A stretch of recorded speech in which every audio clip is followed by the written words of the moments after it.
You gotta wait for the finger guns. Come on. What are we waiting for? I can't focus on the finger guns and the show notes at the same time. Your finger. Put your guns away. All right. Hello and welcome. At the same time. Oh, look at that!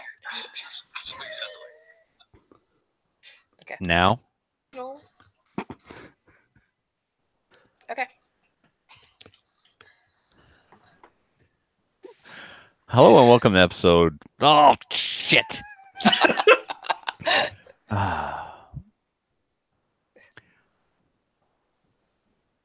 Hi everyone and welcome to Slamfire Radio, episode 276 for October 18th, 2018. I am one of your hosts, Trevor. I'm another one of your hosts, Kelly. I'm another one of your hosts, Matthew. And I'm the last one, Adriel. And we're all here. Yay! Mm-hmm. When is the last time we were all on at the same time? 2 weeks ago. Nope. It was 2 weeks ago. Was it? Yeah. Yeah. Right. It really was. Because then you It just literally 2 weeks ago. that's right. You were just a plain old no-show last week. Yeah, last week I was just like, nah, screw this. I'm out. I forget what it was. What did I use the kid? I used the kid, didn't I? I was like baby Nope. things. You didn't use the kid. Didn't I? I thought I said baby duties. No. 'Cause Well, I remember thinking the joke was duties. I said duties. oh yeah, we made all those jokes, but Good. officially, you had caught a cold from a puppy. Yeah. Oh, How's the I cold see. going? Yeah. Are you still sick? It's a little rough. Welcome back. Oh, good God. All right, let's jump into what we did this week in guns. And as always, it is brought to us by the Calgary Shooting Center, Canada's premier firearms retailer. They're offering both laser engraving and polymer grip reduction, including finger groove removal for polymer guns. Like they'll take the finger grooves off the front of your grip, do a grip reduction, and then stipple your M&P or your Glock or whatever. I guess they could stipple your steel gun too, but that would be an entirely different process. This, we're talking about freaking laser beams from Jeff Reese's freaking head. And he's ill-tempered, like the Seabass, of course. And yeah, if you got a polymer gun all tuned up, they can do that for you. Or if you got a magazine that you would like a really cool laser engraving done on it, they can certainly do that for you too. Jeff sent me a photo of a magazine that they laser engraved.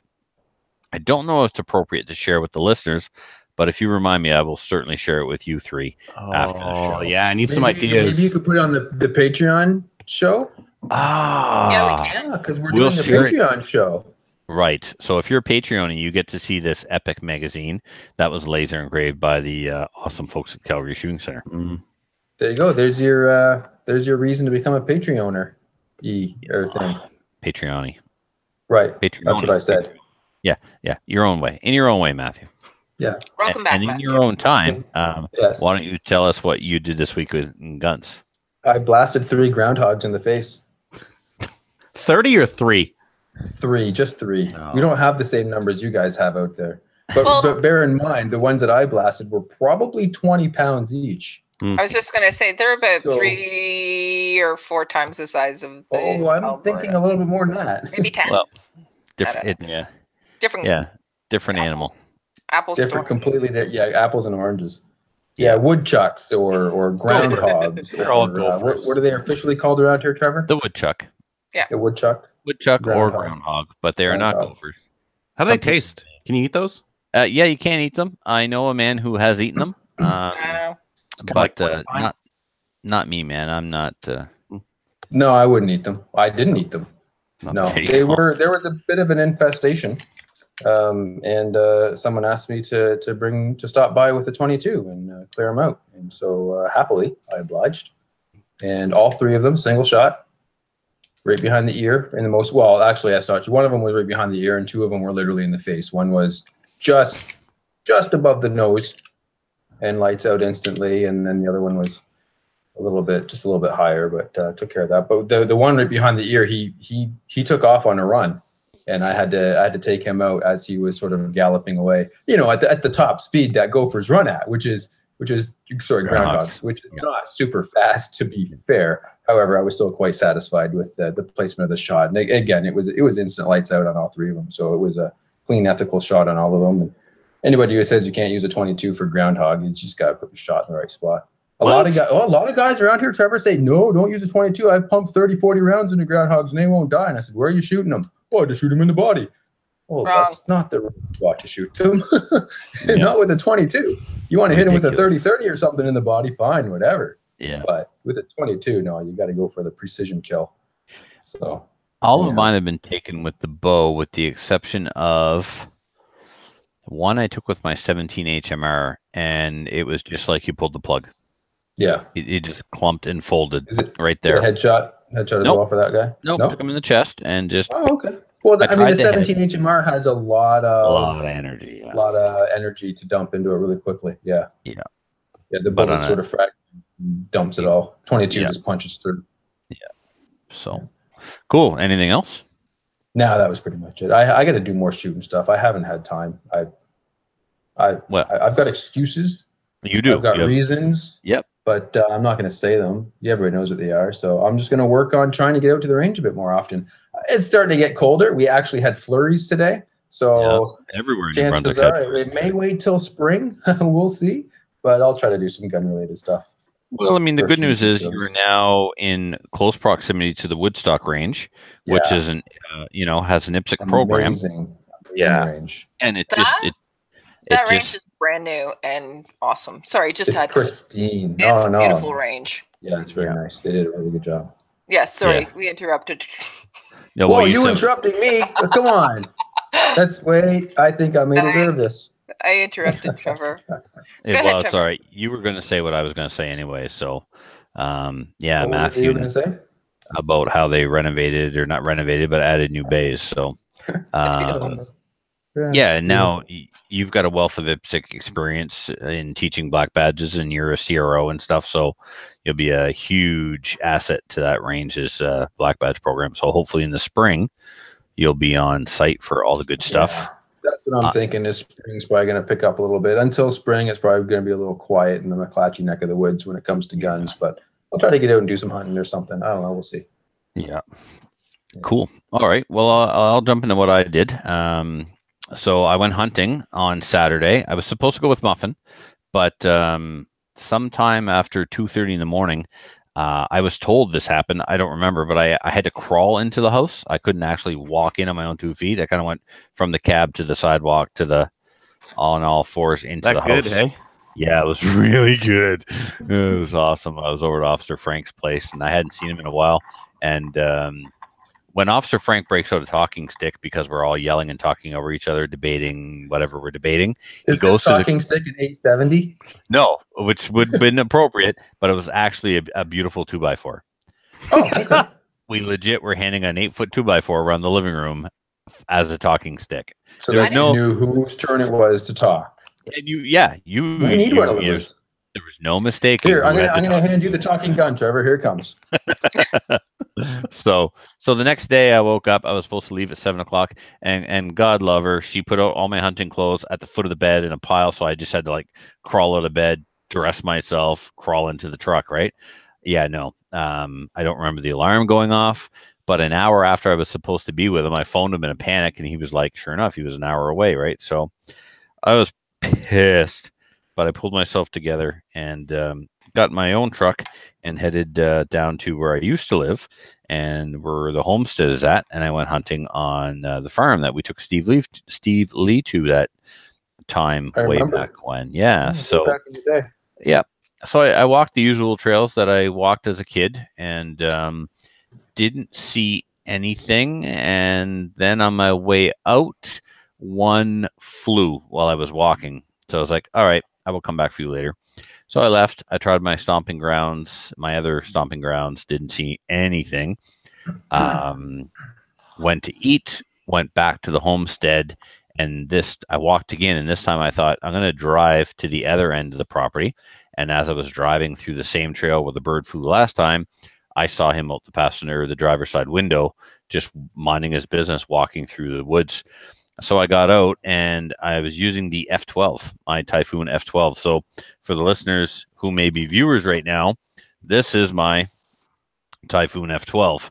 He's holding up a wooden and blued steel Very traditional classic. looking break action hunting shotgun.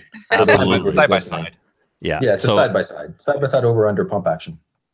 also semi-automatic magazine fed with the And Saber looks like an ergonomics. AR-15. AR-15, yeah. Yeah. And after shooting a grouse in the head with a red dot, I don't ever want to hunt without a red dot again. It was the coolest sight picture. It was the coolest experience to use a red dot on an animal, and it was really effective. There was no pellets in the breast whatsoever. Do you think you And- could use the red dot on the fly with the bird on the wing? What choke were you using? You know what you need to do, Trev, is take that out to trap day. No, sorry, Adriel, I was using mod. And yes, Matthew, that's exactly what I have to do. Try and nail clay pigeons in the air with this thing. Mm. Yeah, because if you can, then you can take the grouse out, no problem. And for no other reason other than to watch the FUDs at traps' heads explode. Oh, yeah, no, I can't wait. Yeah. Let me know when you're going. I think I'll go with you. Perfect. Next Sunday. No, Is that red dot quite low on the it's radar? very low. It's as low as I can get it. Well, Now, it looks show me the cheek thing there again. Does the buffer tube straight back? Yep. And you can still see through the red dot okay? Yes, I can. When I Perfect. shoot As long as you can, you can. That's all Yeah. that matters. my SLR also has a set of low rings, Yeah, and I don't use electronic hearing protection right. with either of these in a match. I just use foamies, and then I don't have to worry about them getting pushed up. Yep. Mhm. And I get a much better cheek weld this way. As you would. Yeah. Does it come with Very that good. gigantic magazine funnel? And Yeah. this particular one did. They don't all. It depends what version you get. And there was a promotion going on. If you bought them in this particular time, you got the Magwell and Adriel, a bad level. yeah. So if you just turn that upside down, you can just drop shells directly into there and it'll load, right? Yes, like it doesn't matter how. Oh, just chuck it it's like a big old funnel. Just drop them That's in. right. Yeah. Does the bad lever stick out the right side of the trigger group, or is it kind of inset a little bit? It's very inside, too far inside, actually. Adriel. Ooh, yep. It's Go way back. inside. Like I really got to go. Yeah. Oh, okay. No, gotta no get- bueno. No, Why? don't use that. I use it. You use that in a match, you're gonna get DQ'd. You're Nope. gonna ND onto your trigger. Nope. I've done it. Okay. Well, here now. It's a matter of practice. Look, Adriel. Now you can see how close it is. Yeah. No, that's okay, Trev. Yeah, you're gonna hit that without hitting your trigger, no problem. Probably. Sorry, I'm just gonna lock it on your screen there. Okay, so Is here it- we go. Try it again. Is it outside the trigger guard when it's Negative. ready to be activated? It's Negative. inside the trigger guard. It's very much inside the trigger guard. See that? Will they Yeah, get it DQ'd? is. It's very well, only if he lights off around. That's right. As long as you don't light off around, you're good to go. Just make sure the gun's pointed at the target when you do your drop. So When That way when she you goes ND, off. Intentional. make sure you're aimed at the berm when you ND. it is not as extended as a. But see, the way this one is meant to be used. Put the camera back on me. You is. push it in with your fingertip. Okay. Yeah. But you can see how it would be very easy to push it in somebody who hasn't practiced and touch the trigger and light it up. Now, how heavy is the Correct. trigger on that? It's pretty heavy. It's well over 3 yeah. pounds. Yeah. You'll be all right. Yeah, and I mean, let's remember, I run them on all my guns, Yeah, you're used to it. Yeah. so I'm not concerned. Okay. But I have Go seen. shoot some more 3-gun. Let me know when you get an ND from that. I would. I'd be happy. You know, as soon as it happens, Adriel's going to be all over it. As well as Trevor, I would. You'll never tell us. No, I will. If I'm I'm too there, I'll tell you. I'm too stupid to not tell you guys. That's always been part of my problem. Yeah. So anyway, what else did I do after the grouse hunting adventure? I did some reloading, getting ready for this weekend's match. I'm helping teach a black badge this weekend, so I'll be.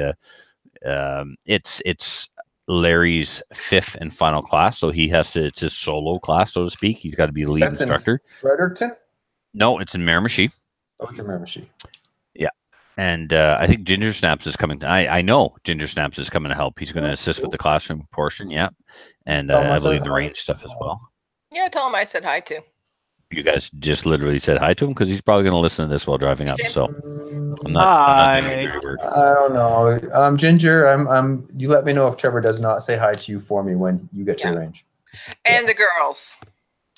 The Many girls aren't. times. Girls aren't You coming. could, They'll no, listen. the girls. There you go. Bonjour. What else did I do? Oh, where is it? I did. I got the rear sight swapped on my Shadow. So this is a Shadow 1, but that is a Shadow 2 adjustable rear sight. Now, Very not adjustable nice. for windage, but adjustment for elevation. Oh yeah, no. Windage, once you lock that in, you're done. Elevation is what you want to be able to quickly do. And Matthew, this sucker, it takes 3 plow horses and an angry midget to move it. It's ridiculous. Are you that angry midget? Well, I'm angry. Well, yeah. And you're kind of short. Yeah, you're kind of short. Yeah, you're the short one.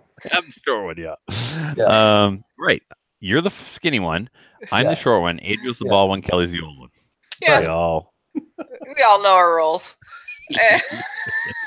Oh, I got called 54 again. No, 51. 51. 51. Yeah, I got called 51. You're not? Yeah. Shut up. Anyway, so the site has changed. I'm taking this. Oh, I'm going to shoot production this weekend. So, Jeremy, if you're listening, I'm going to shoot production this weekend. Did you were going to switch out the front sight as well? Did you Yeah, do that or no? I do need to get the front sight, but I'm not sure which size or whatever. What are you switching it out for? What's wrong with that one? It's really big. Like I said last week, it's as Oh. wide as Rita McNeil's ass.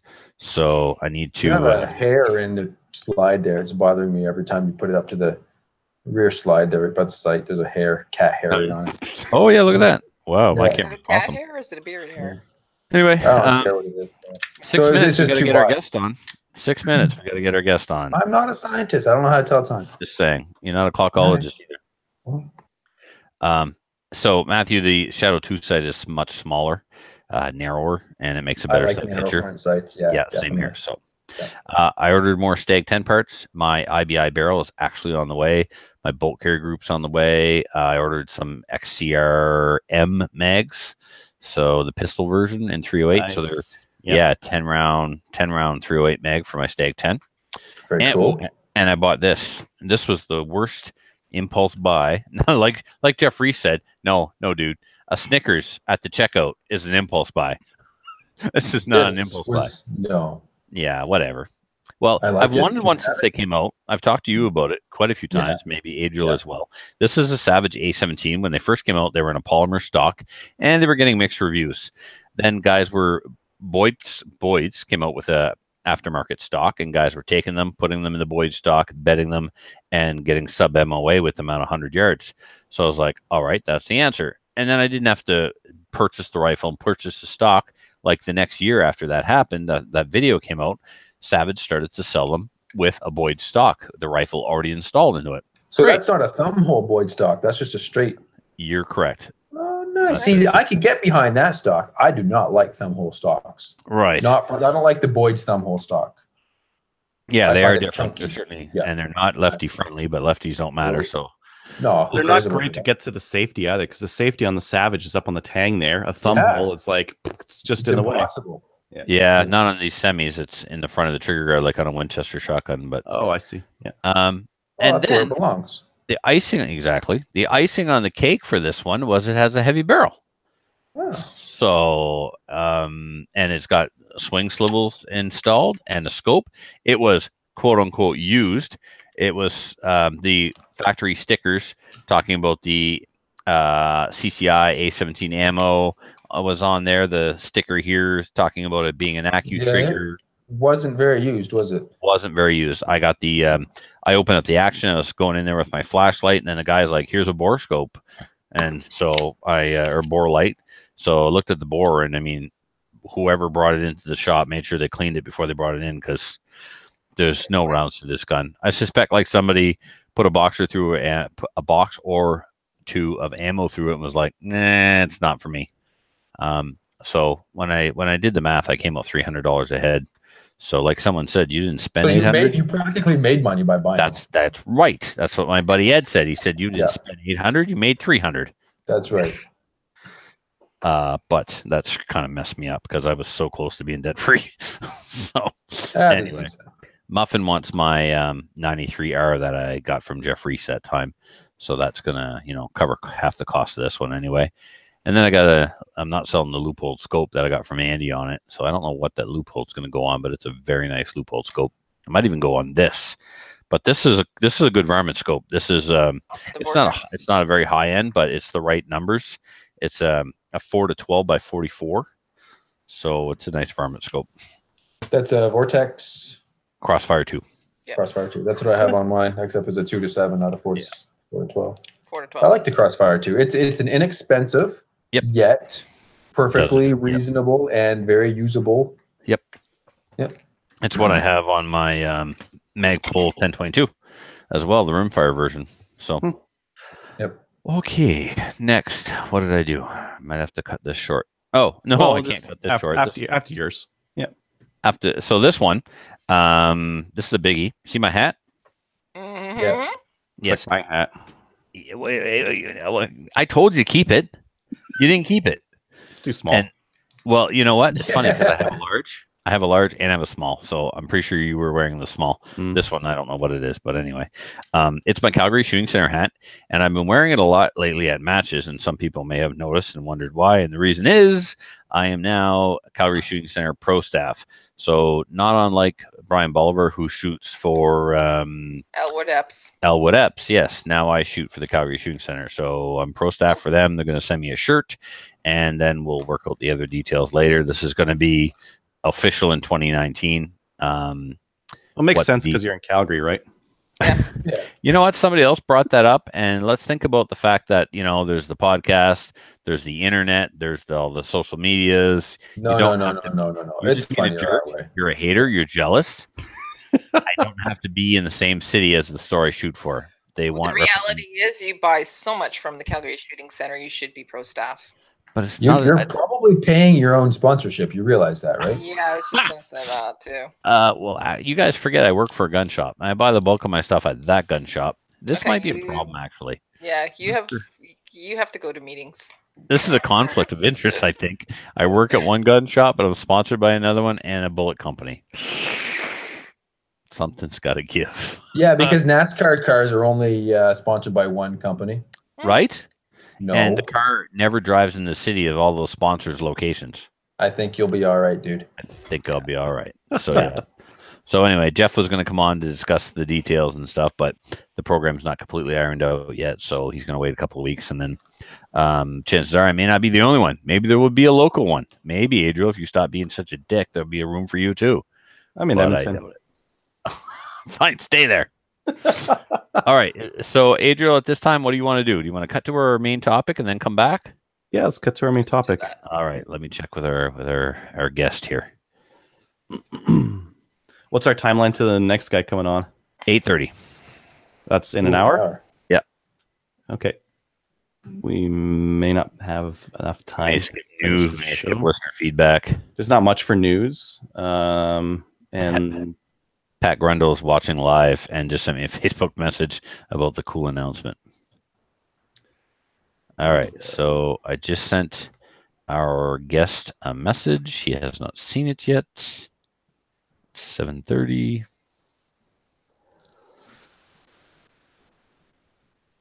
I'll welcome him, get him to introduce himself, get him to plug his show. I know Kelly is already familiar with him. I don't think you two have ever listened to his content before, but and then Who is it? it's Jordan Bonaparte from the Nighttime Podcast.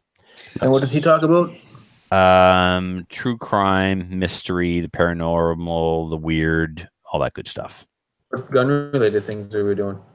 He knows nothing about guns, and he's going to interview us from a non-gun owner's perspective to try and understand why we do what we do.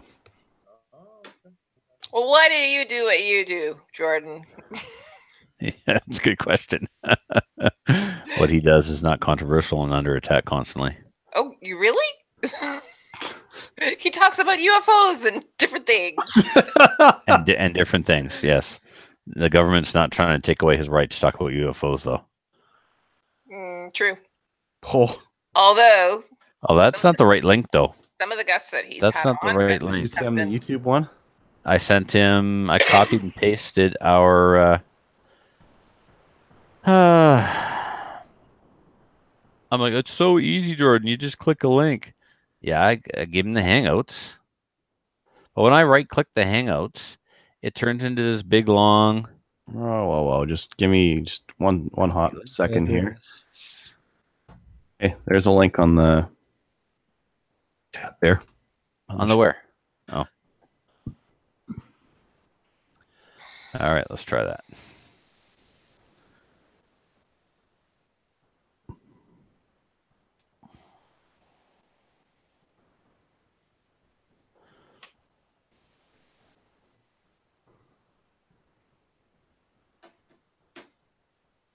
Yeah, Facebook does something weird, man. You're weird. Well, that's not, yes, but they're not about me. I'm this time. copying this now that I'm drinking whiskey, by the way.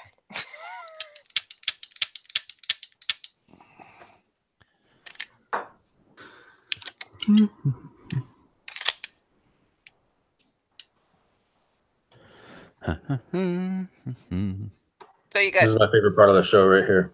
called 51 or 54, did you? Really? There he is. Yeah, I see him. Hey, Jordan. Hey, Howdy.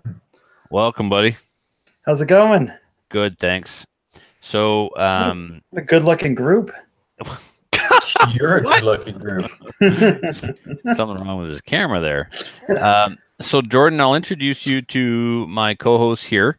One of them is a listener of your content. The other two don't have a clue about anything you do, what you are, where you're from. You Right? could just stop with no clue about anything, because that's where I'm at. That's actually pretty good. So, ladies first, of course. So, Kelly So Wheaton. that would be Adriel. Kelly's Matthew is the one who cannot literally stop himself Stop from it. interrupting. We're pretty Quiet, sure he's Matthew, been diagnosed autistic, but ADD, HD, ADD. yeah, you put the D in ADD. Loves So- to paint. Kelly, Hi, Jordan. I do listen to your podcast. I love it, by the way. Thank you Thank for you, Kelly. producing it. Thank you. Thank Nice you. to meet you. You yes, too. yes, as you can see, Kelly's the classy one. Good. All right, next is Matthew McClatchy. He's a fellow New Brunswicker. I have also been subject to your podcast in Trevor's truck when he won't let me pick which radio station to listen to. Nice to meet you, buddy. And Adriel Michaud, although has a French name, is very English and is from Edmonton, Alberta. Hey, Adriel. How's it going? I'm doing good, buddy. I got the same kind of problem. My last name's Bonaparte. And I work for a French company, and constantly people will come up to me and introduce themselves in French, and I have to be like, I'm painfully English. I don't know if you get that. Yeah, I'm related to the guy who used to keep his hand in his coat, but no, can't speak his language.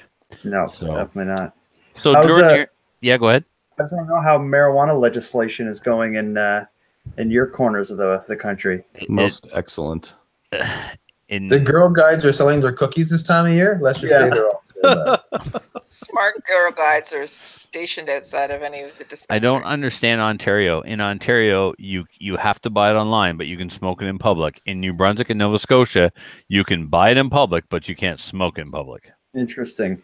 In You New gotta- Brunswick, is it sold through your liquor store? Yeah, they've got their own kind of branch, but it is You commies. sold by NB Liquor. Wow. Oh, State-controlled enterprise. What about But you know what? The reserve across the river is fighting the federal government for their right to sell it in their stores. Nice. Yeah. Nice. so- The reserve down the road has about 30 of them that just popped up. So it depends on the province. That's all it is. It should not depend on the province because First Nations know. It's are, federal legislation. and Right. so it's federal legislation, and Yeah. the province has no authority over their land in the Yeah, province. I wonder what other No. sport has prevent provinces interfering with federal legislation. Yeah. Seems familiar. So there's a So- federal law that is being administered differently in every province by the provinces, even though it's a federal law. Is that what you're saying, Matthew? I don't understand how that could even be possible. Jordan, that's why you're here. Yeah, there are no other examples. So Jordan, tongue planted firmly in cheek. The Firearms Act is like that. It's a federal law, but is given to the provinces to administer it however they see fit. And of course, there's constant inconsistencies with how that act is enforced from one province to the next. Much like this marijuana thing, what you can do in Ontario may get you a lot of trouble in Manitoba or Quebec. Interesting. And because you're from Ontario, you assume that your way is the only way and everyone else copies what you do. Well, Ontario is the center of the universe, is it not? They're the most ethnocentric people in the country. Oh, I I see. digress. That's a big word. You know what it means. Condescending. Well, that means I talk down to people, Matthew. I do not. Sometimes. So, Quiet Kelly, the adults are talking. So, Jordan, here's what I was thinking.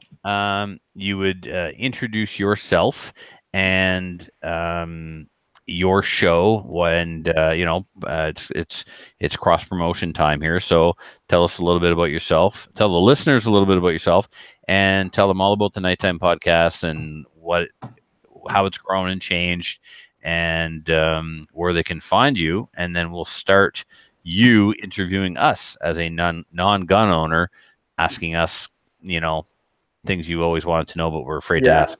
20 questions. Well, I'm Jordan Bonaparte from Nova Scotia. I host the Nighttime Podcast, which is a podcast in which I do kind of documentary style Canadian-based stories that generally fall into crime, mysteries, paranormal stories, strange stories, just unique kind of things. So generally I do 2 episodes a month where I'll cover, I don't know, it could be anything, whatever story catches my eye. One episode will be about a UFO event. The next one will be about a crime, a missing person. So that's kind of what I do. It started as a small podcast in my basement, and now it's still a small podcast in my basement. Except, fortunately, I have starting this weekend, it's going to be, I got being syndicated nationally on Global. So it's going to be a radio show as of this starting Saturday. Congrats. That is impressive. Congratulations. That's awesome. I don't know for sure, but Global says that it's the first time an independent podcaster's ever got national syndication. So it's kind of cool.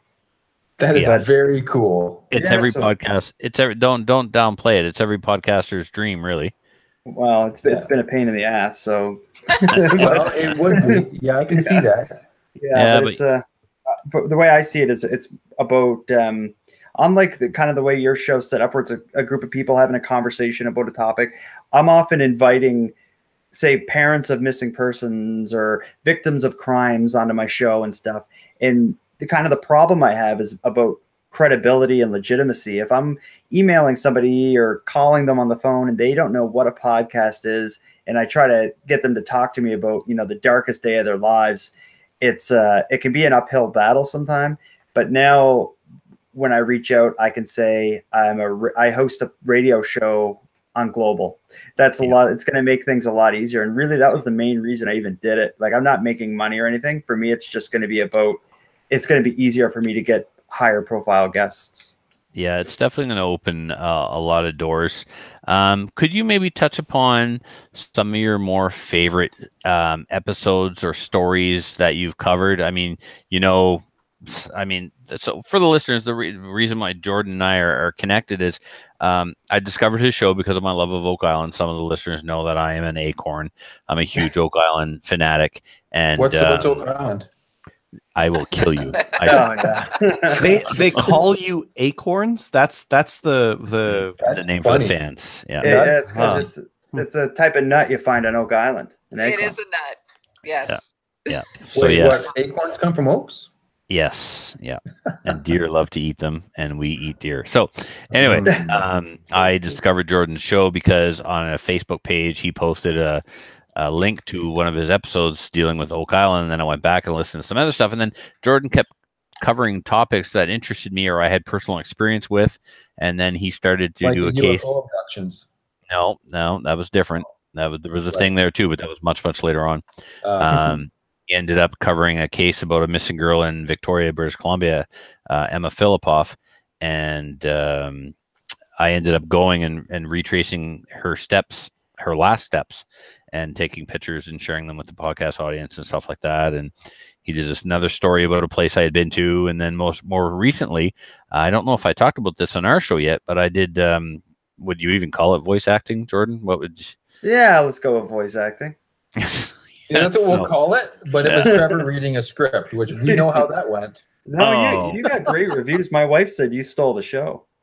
See Don't me. tell him. Is his wife also your wife or your mom? No. His Okay. wife is also, well, I don't know if I'll say, can I say what your wife does for a living?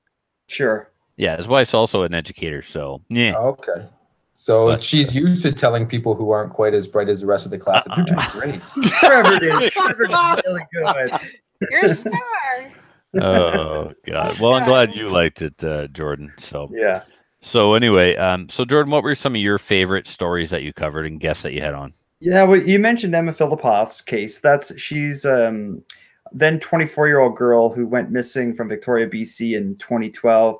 That one I ended up I started by just doing one episode covering kind of the basics of her disappearance, and I had her mom as the guest, and then kind of became friends with her mom, and through her mom met a lot of Emma's friends and people who were close to her leading up to her disappearance. So I did maybe at this point 8 or 9 episodes where I kind of interviewed Emma's family and a lot of her closest friends, and that's hands down the episode or the series that I'm proudest of, I guess, just because I felt like I really, through my episodes, you got to know the story, but more than that, you got to really meet the missing person, and hopefully through that became, I'm sure hopefully I gained a lot of advocates for Emma's family through those episodes. Also, the 3-part series on the Sydney River McDonald's murders, which was a robbery gone wrong in Cape Breton, Nova Scotia, where an employee of a McDonald's and 2 of his thug friends went in just as it was closing, and with the plan of robbing the place. Instead, they just basically killed everybody and left with about $1,000. So that was one where that's a kind of a story from my hometown. So it's kind of like if you're from Sydney and Cape Breton, that's kind of like our 9/11, so to speak. Like that's the event that everybody remembers where they were and remembers every moment of.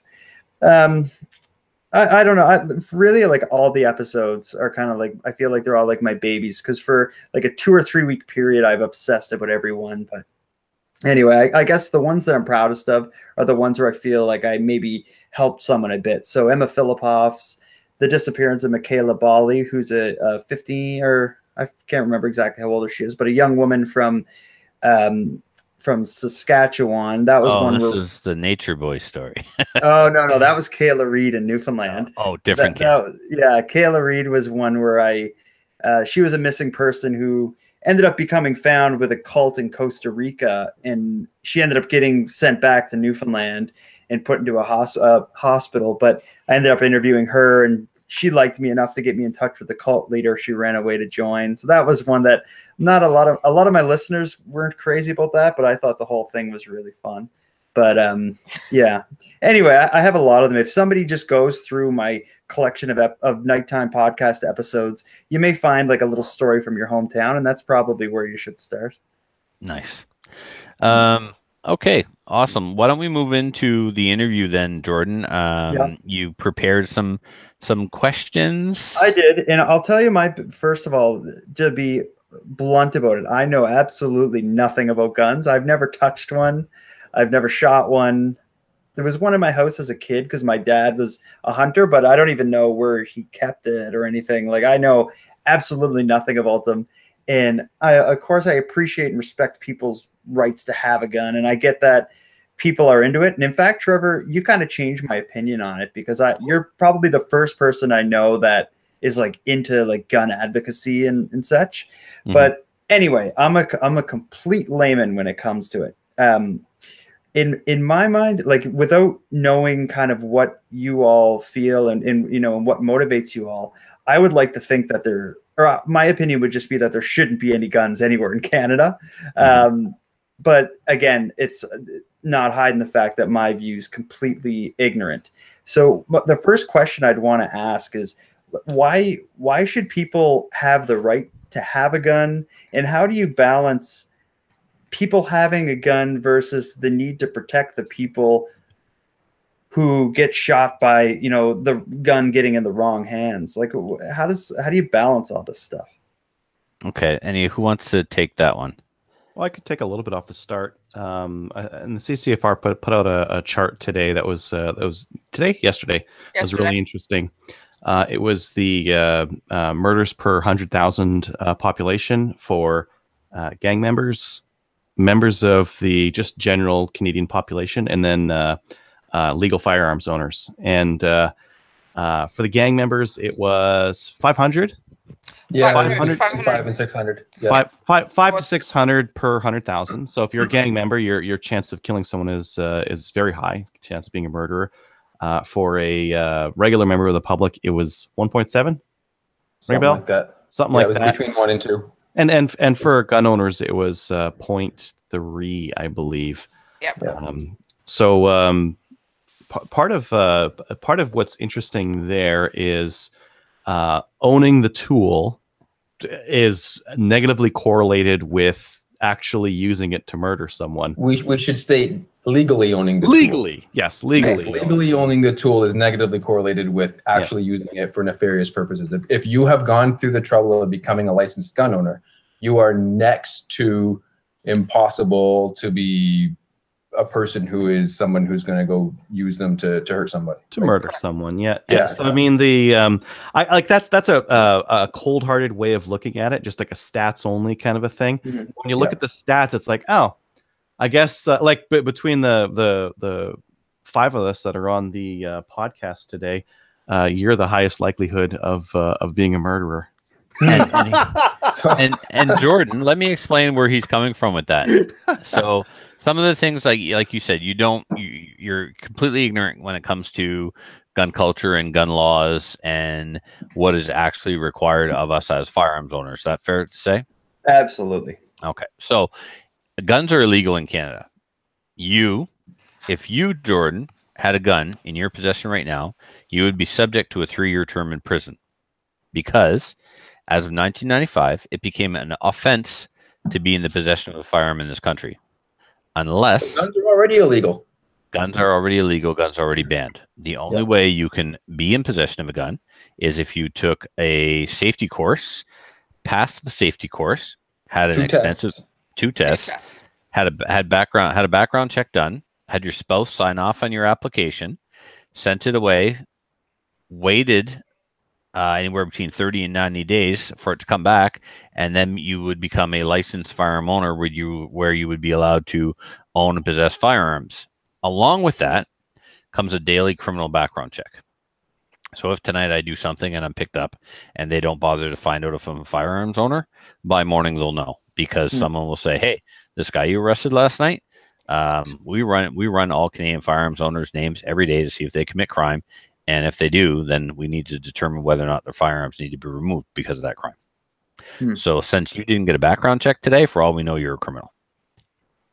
So we actually do go through quite a bit. And your question back to the beginning, why should we be able to have the right to have guns in Canada? Well, first of all, we don't have the right. We have the privilege.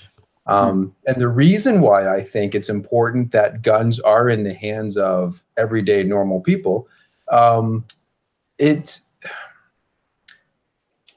guess there's many reasons for having that, and many reasons why it's a positive thing. But one of the biggest reasons, in my opinion anyway, is it really teaches respect.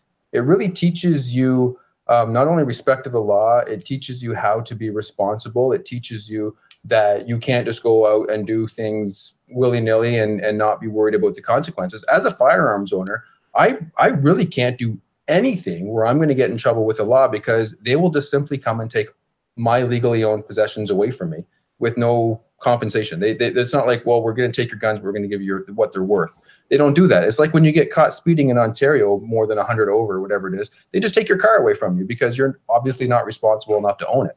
So just being a firearms owner and a legal one at that, I think it makes the average person that much better of a citizen because they realize what's on the line, what the stakes are. And it just makes you keep your nose clean. You really do. You really, there are times when you may find yourself in a situation where you just want to throw down and go fisticuffs with somebody. You just have to back down and say, you know what? It's not worth it. And not only is it not worth it because really we shouldn't be punching each other in the face. Not only that, if I do, they'll come take my gun away. I don't want them to do that. So, and then Jordan, you had a question about the balance between my right, which we explained is not a right, it's a privilege, to have access to firearms versus public safety. Mhm. So when some of the laws changed in 1995, we were also given a set of safe storage laws.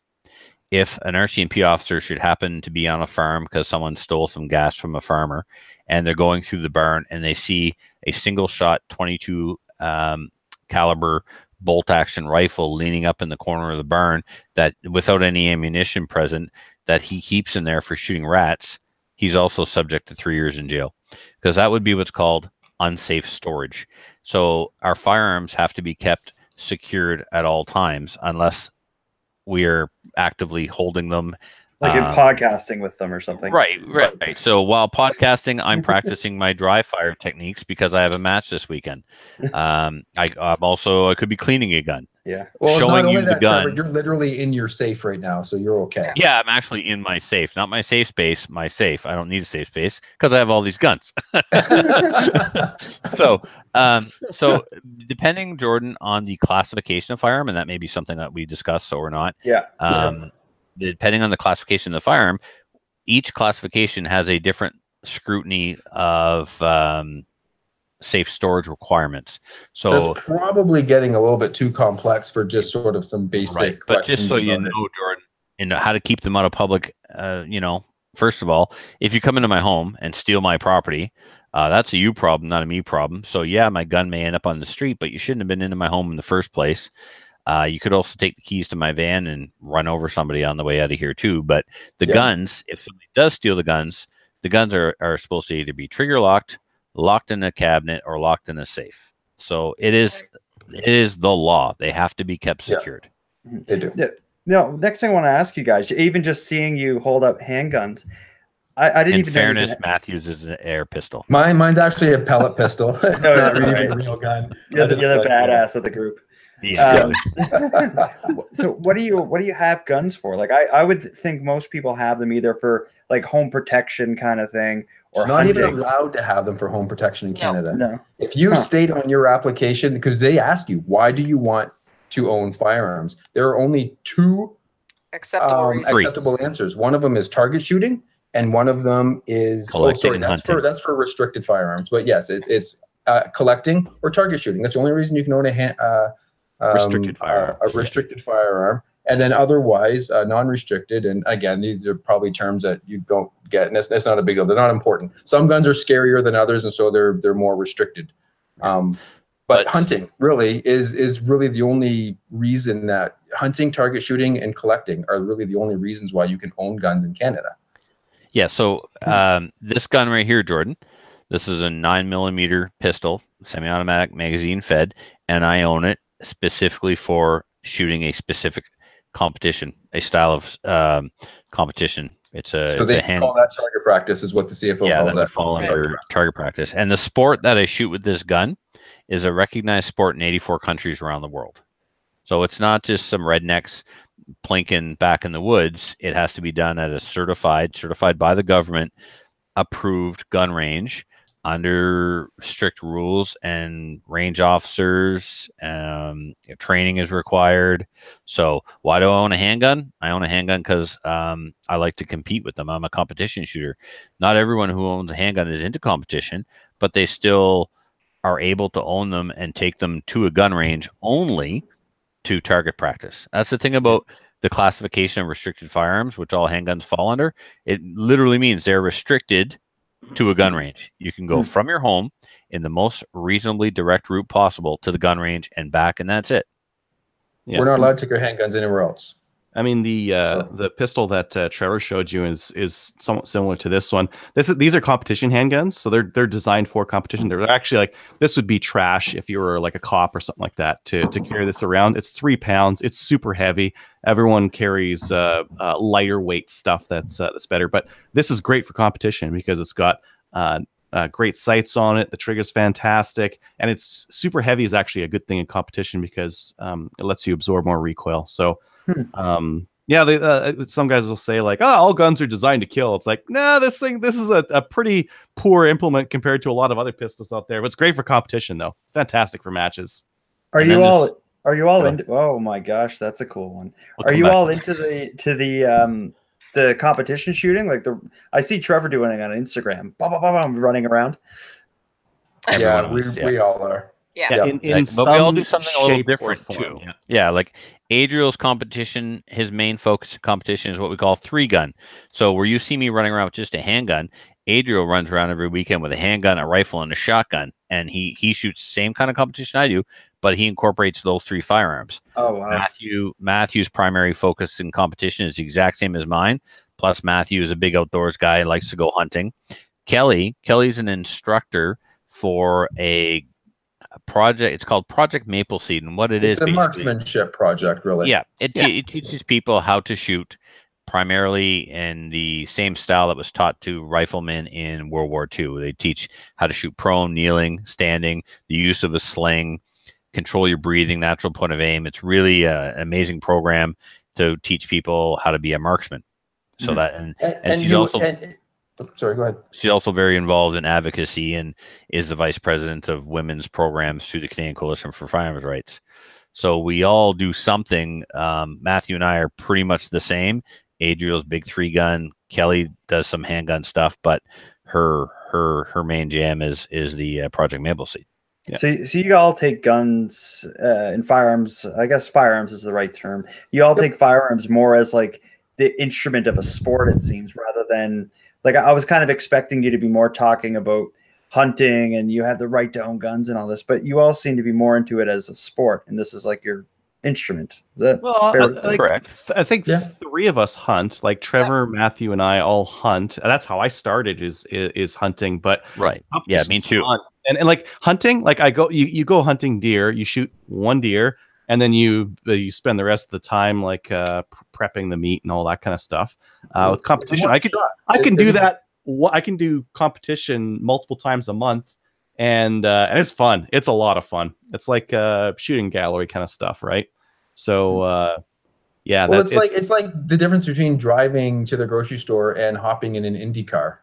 I mean, you hop in your car to go to the grocery store and you get your food and you come home and whoop-de-doo, I got to drive my car. Well, if you really like cars and you like the way they work, you like the way they look, you like all of the intricacies of them, well, you don't want to just drive your minivan to the grocery store. You become a gearhead. You want to hop in a go-kart or something and zip around a track and have a whole bunch of fun.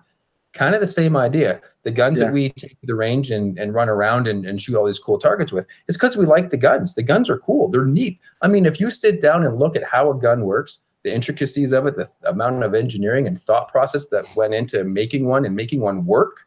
I mean, you're talking about taking a little bit of explosive, blowing it up inside of something that's centimeters from your hand, delivering your projectile downrange at thousands of feet per second with accuracy that's would be unheard of back 100 years ago.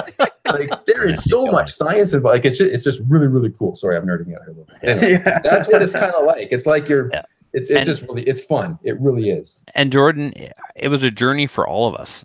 None of us started off. We all have very different stories to tell on how we got to where we are today.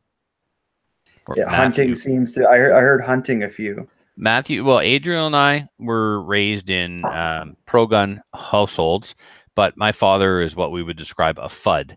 He would guns are just for hunting, and that's it. That's it, right? And you don't really need a semi-automatic. You don't need, even though he had a handgun, you wouldn't need a handgun bigger than the one that he had, right?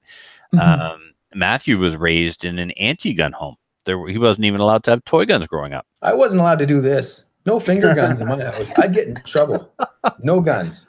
Bad. And Kelly is the newest, military brat. So obviously guns were somewhat part of her life, but she went to the range with her boyfriend a couple of years ago, and now look at her. It's just now she's an instructor for a brand new program to Canada, a founding member of that program and VP of women's programs. Like she just jumped in deeper than any of us, really, in some ways. Still can't shoot, but I mean that's not what we're talking about. Yeah, I think I come more, Trevor, or I'm not sure who you said, but the FUD. Like my dad was the type where it's like we had, or not was, still is the type where it's like he has a gun, but it's only for like hunting deer. Then he had a shotgun for like partridge or something. Mm-hmm. But it was like but in my house, like my son, who's 6, he wouldn't even really know what a gun is. He calls them Pures, and he thinks of them more as like lasers or something. Yeah. Like, we don't even talk about it. But in my mind, it's like, I don't really think like the hunting, that aspect of it, I totally get, and that's cool. I never thought of what you all are doing with the sport. Like I like the idea of that, and I don't see any problem with that. But in this, and I'm sure I'm going to show my ignorance with this, but what about the whole like assault rifle thing? I know that's a hot topic. Perfect. But okay, I just, so what's I know this? there's probably listener. Yeah. Like that to me, that's crazy that you have that. Be careful. Right. But what's different about that than the this next gun is going to show you? So what's the difference between that gun and hold on, this gun? Let's see. You know what? They both terrify me. Like the shotgun one, like, you want to know my honest opinion? Yep. When I see a shotgun, yep, I think of like a 17-year-old running through a school shooting. That's how my head works. Right. But I But get it's a that goose hunting gun. It's for hunting geese. That's what it's for. and Originally. it's probably a lot like what my dad would use to hunt partridge. I just maybe I read the wrong stuff to be like comfortable around guns. Well, if you read the news, that's where you're going wrong to begin So with. Jordan, yeah. So Jordan, this is more what you're accustomed to, right? It's got a wood stock, a regular looking. That's a shotgun, right? That's a pump action shotgun. That's right. Okay. So, this shotgun, and of course, non-restricted. Non-restricted means for hunting typically, right? So this shotgun right here, although it's all black, it's sold. It's still just a shotgun. It's sold as a duck gun, goose gun. I've done a couple of things to it to make it a bit easier to use for competition. Also non-restricted, right? It's a 12 gauge semi-automatic shotgun. This thing right here. Semi-automatic, of course, means one shot per trigger pull. It doesn't mean that it's full automatic, which you hold the trigger down and it just continuously shoots. It's just one shot per trigger pull. So sorry to interrupt, but so semi-automatic is you can keep pulling the trigger and it'll just keep shooting. Right. Until you run out of ammo, yeah. And people think, oh my goodness, it's so fast and crazy, but you can do the same thing with a pump action. It's not about how fast you can shoot your gun. It but really what would be like the step down from that? Because I thought all guns you would just have to go bang, bang, bang. So there's actions, okay? So for example, this shotgun right here, this part of the gun right here, this is called the magazine tube, and the shotgun shells go in that magazine tube.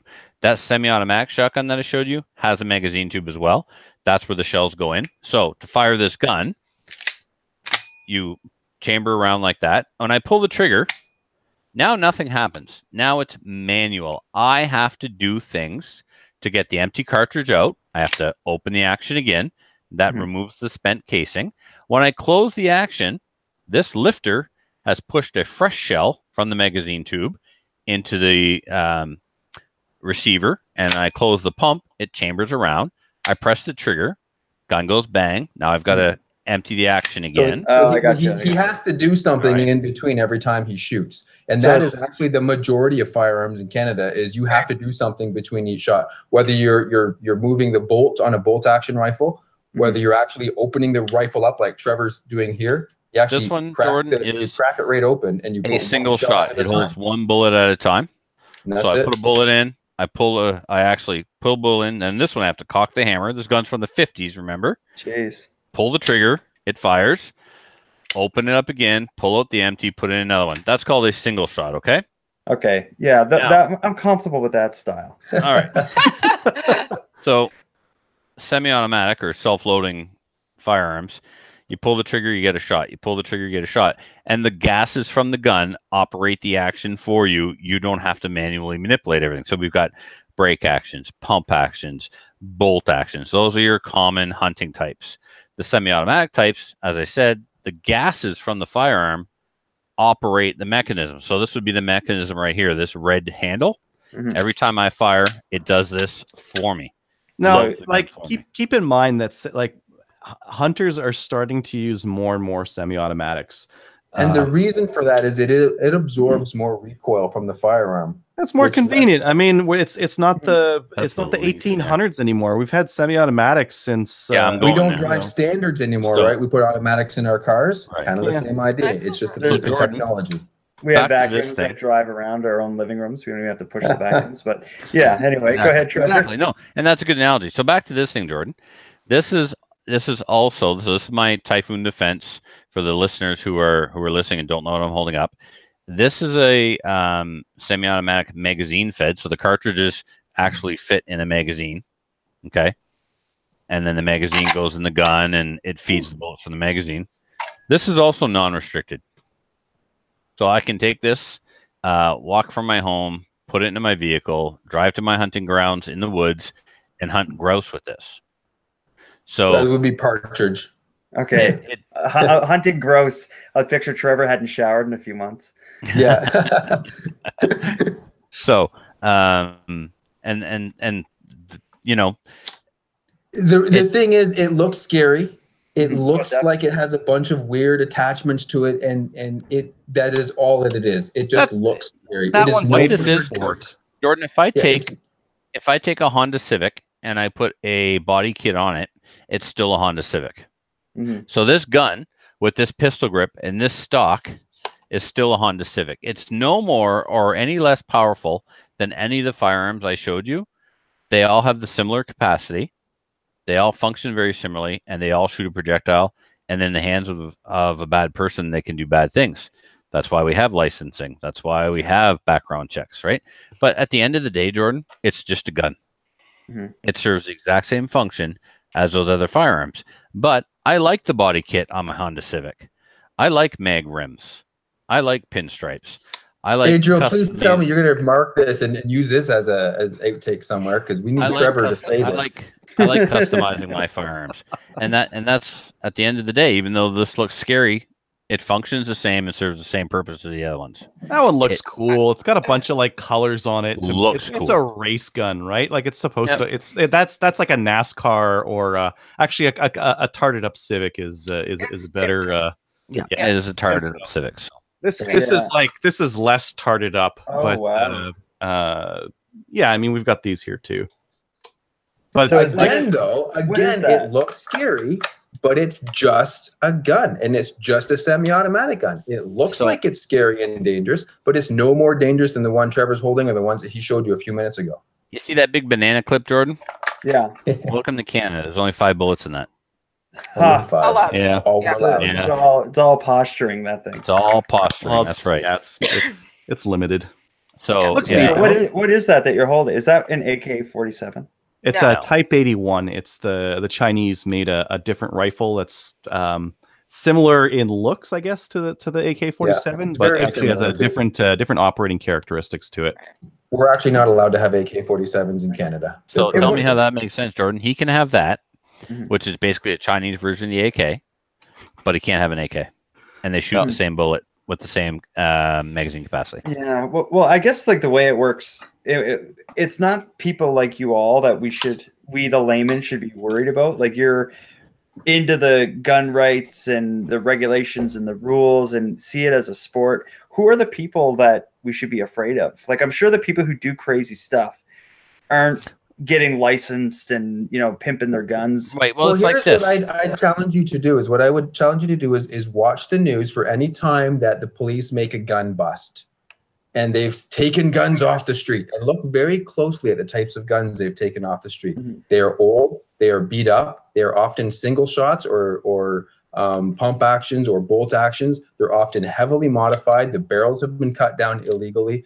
These are guns that have been stolen from law-abiding citizens and converted by Not always. criminals. More Not always, often but more most often of the time. smuggled. Yeah. More often Or smuggled in from the smuggled, but you'll US. find that they're not even the same guns that law-abiding owners own. Sometimes they are, but very rarely. It's often old hunting guns that people have modified. To answer your question, Jordan, you should be afraid of criminals. Yep. Yeah. Because criminals are criminals because they don't obey any laws. So marijuana just went legal. Great. Okay. The liberal logic is this: we're going to get guns off the street by banning them. We're going to get drugs off the street by making them legal. That's liberal logic in a nutshell. We're gonna get one thing off the street by making it legal. We're getting another thing off the street by making it illegal. Like if bans worked, if making things illegal worked, no one would do heroin. Heroin's illegal, and yet there are a lot of junkies out there, aren't there? Right. So banning a gun is only going to affect me, the law-abiding citizen. The guns are already banned for the criminals, and yet they still have them. You go to Australia where guns were essentially banned, England where guns were essentially banned. Shootings are still happening. It's almost as if criminals don't obey laws. How often is a crime, a gun-related crime in Canada, related to somebody who actually has the gun registered and is, like legally owns the gun? Like, does that happen? We talked about that a few minutes ago at the beginning of the interview, where we talked about how. Well, that was murder. Yeah, that was for murder. So it's 0.4 or 0.4%. Yeah. So what we have to worry about is the people that, they're criminals. So they're getting it through either straw purchases, very minimal. So straw purchases means somebody else is buying it for them. The other minimal thing is they're breaking into people's homes and stealing those, right? So law-abiding gun owners. The ones that really we have to worry about is coming across the borders, whether it's through importing it. So they're smuggling it from the US. They're getting it through Vancouver, through the ports there. And the reason is because of the fact that at the border, they are very, very minimally checking anything. So what I mean by that is, it comes in, shipping container comes in from China, right? Comes into Vancouver. They're only going to be checking one of those shipping containers per 1,000, right? So chances are you can get stuff in, no problem. It's the same thing. Think of every car that's going over the border. Like how many trunks? I think Jordan's question was, how often are guns used in crime that were legally registered by a legal gun owner, like someone like me goes out and snaps? Yeah, very rarely. I think those statistics are out there, Jordan, but they're a statistical anomaly. Yeah. But yes, it has happened, and it does happen that a legal gun owner does use their gun illegally. But it's actually like it's not even tracked. That's how rare it happens. Mm-hmm. So one of the things they do track is unsafe storage. So somebody who actually is a legal gun owner and uses it in something, they get charged for unsafe storage. Mm. Yeah, that one does happen. Right. They'll throw that one. They'll throw that one out anytime there's something involving a gun. So, correct. Okay, what's next, Jordan?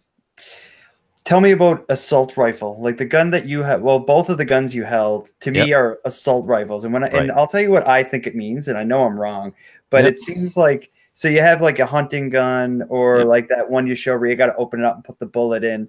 Yep. To me, like an assault rifle is one that's made for like running through and just gunning people down. You guys hold that thought, okay? So they're like, all right, hold that thought. Yeah. Originally you're right there. That is what they were originally used for. The assault style rifle with the pistol grip and the big magazine and the funky sights. They were military rifles. That was a designation. A designated assault rifle is something that has a box mag and is select fire. That's the origin you of didn't hold the thought, Adriel. He went there anyway.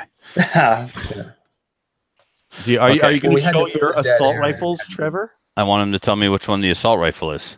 So here you go, Jordan. Can you put that on my screen, Adriel? Yeah, I see it. All that to me is a hunting gun, I would call it. All right. Very good. That's a hunting gun. I think I'm wrong. All right. What about this one?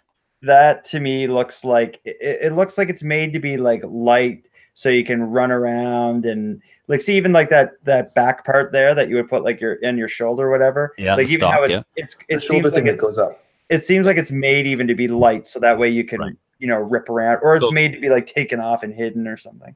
Okay, so those are the characteristics. Yeah, the characteristics for you of an assault rifle. Okay, so here's something you didn't pick up on. The one that you said is a hunting rifle. Oh shit!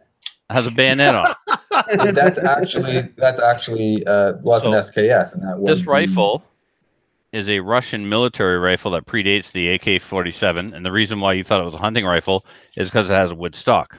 Yep. Yeah. Now, this rifle right here that you said looked lighter is heavier. It's heavier. It's actually heavier. And you know what else? This is my Honda Civic. These are the exact same rifle. These are the exact same rifle. Only I removed the old 50-year-old wooden stock from this one, and I put it in a new modern Canadian-made chassis. They're the exact same gun. One is made to look scary because it's all black now. It's got some plastic on it and this fancy red dot sight. I didn't even put the banana clip in it. My gunny friends will forgive me for using that terminology. So what's the point of all that black stuff just to make it look? What's the point of putting plastic on the Civic? I work in a gun shop, and I love customizing my firearms and making them my very own. Mm-hmm. The thing about some of these guns, it's like Lego for men. The accessories that you can buy for them is endless. You can customize I think them. Kelly would say and women too. Is what I don't care what Kelly would say. Very good. So you'll see like 5 of these guns all in this chassis, and none of them will look the same. Maybe they don't have that muzzle brake. Maybe they don't have that scope. So it's about personalizing and customizing. Does it make it more comfortable and ergonomic and therefore easier to use? Sure, but they both shoot the same caliber. They're both restricted to 5 rounds. Do any of you have the AR-15, or is that even legal here? We all have AR-15s. We all have AR-15s. You know what I should do? I should show them the STI versus SLR. Why is that such a hot topic? I know it's been used in a lot of big crimes lately. It's but has it? Matthew, has it? Yeah. Name one. No. Well, didn't the guy who shot in Vegas at the concert, wasn't that his gun? That's the only one you've heard of.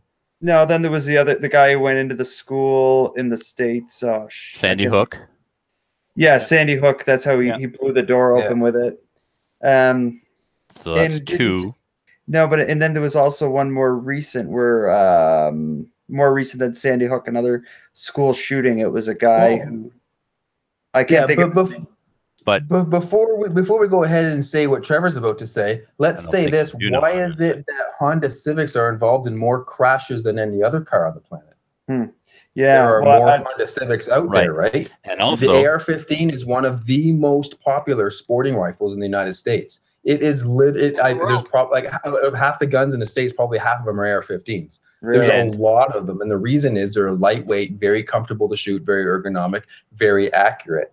And it's a great hunting platform. It's a platform that you can build on, right? You can select, you can pull the barrel off like very easily and put a different barrel on, right? So you can go from short to long, change the fore end, change the stock that you saw. His question was, why are we allowed to have it? And then he cited American gun crime. So I don't know if you know this, but you're not an American and you don't live in the United States, and we have our own laws. So when you ask why am I allowed to have it and then start talking about crime in America, there's a huge disconnect that the average non-gun owner doesn't make. Well, but it's not your fault, because 90% of the media that we get is from American TV, and there's nothing we can do about that. A lot of Canadians look to the Americans for what is going on and what's happening, and they assume that the same thing's happening in Canada, and it's not. And the thing is, AR-15s are not a problem in the United States either. Like I said, there are so many of them. Even if there were 100 AR-15 related crimes a year, that's still less than 0.1% of all the AR-15s that exist in the United States. It is simply, literally the most popular rifle in the States, and that's why when you hear of a crime, that's the gun that either it was used or it wasn't used. But because it's so popular, anyway, all of the journalists think it's an AR-15, so they call it an AR-15. Back to Canada. We are allowed to own them, but they are highly regulated and restricted. You require to have a separate license, and you're only allowed to use them at a gun range. Yep. We can't even hunt with them, which is unfortunate. Except our AR-15s are restricted to 5 rounds if you use an AR-15 magazine. Right. So I think you understand why we want them, because of all the benefits we said. They're lightweight, they're easy to use, they shoot inexpensive ammo. They're literally the most popular firearm in the form of competition that we do when it comes to rifle competition or 3-gun competition. I didn't realize, and that even that answers my question. I didn't realize that it was a popular gun, because again, I only know about kind of like from the news or whatever. Yeah. But it makes it seem like it's a really like serious, dangerous gun. So I thought it was a rare like thing. Well, let me show you something else here, Adriel. I didn't think any of you would have had not Adriel. Jordan. So I've got this guy here, and this is. We're just going to confuse him with that now. Yeah. So it's a similar looking gun to an AR-15, but that's non-restricted to Canada. So I want to show Jordan the ammunition. So if you could flip over to me there, Adriel. Obviously shoots the biggest, most bad. Right. So just to put it in perspective for you, Jordan, that bullet right there, that's the bullet that an AR-15 shoots. So if you put it in the palm of my hand, you know, you can see compared to my hand or even compared to one of my fingers, that's not a very big bullet, is it? Mm-hmm. Now, look at this bullet. Yeah, that's for shooting tanks. That's what the Russians. No. That's what the Russians were killing us with in World War II. Jeez. But it's a great deer round. There's the 7.62 by 54R. There's the bullet the AR-15 takes. Okay. Trevor. So the one that Trevor's holding on, the big one, that's a typical size of a deer hunting bullet in Canada.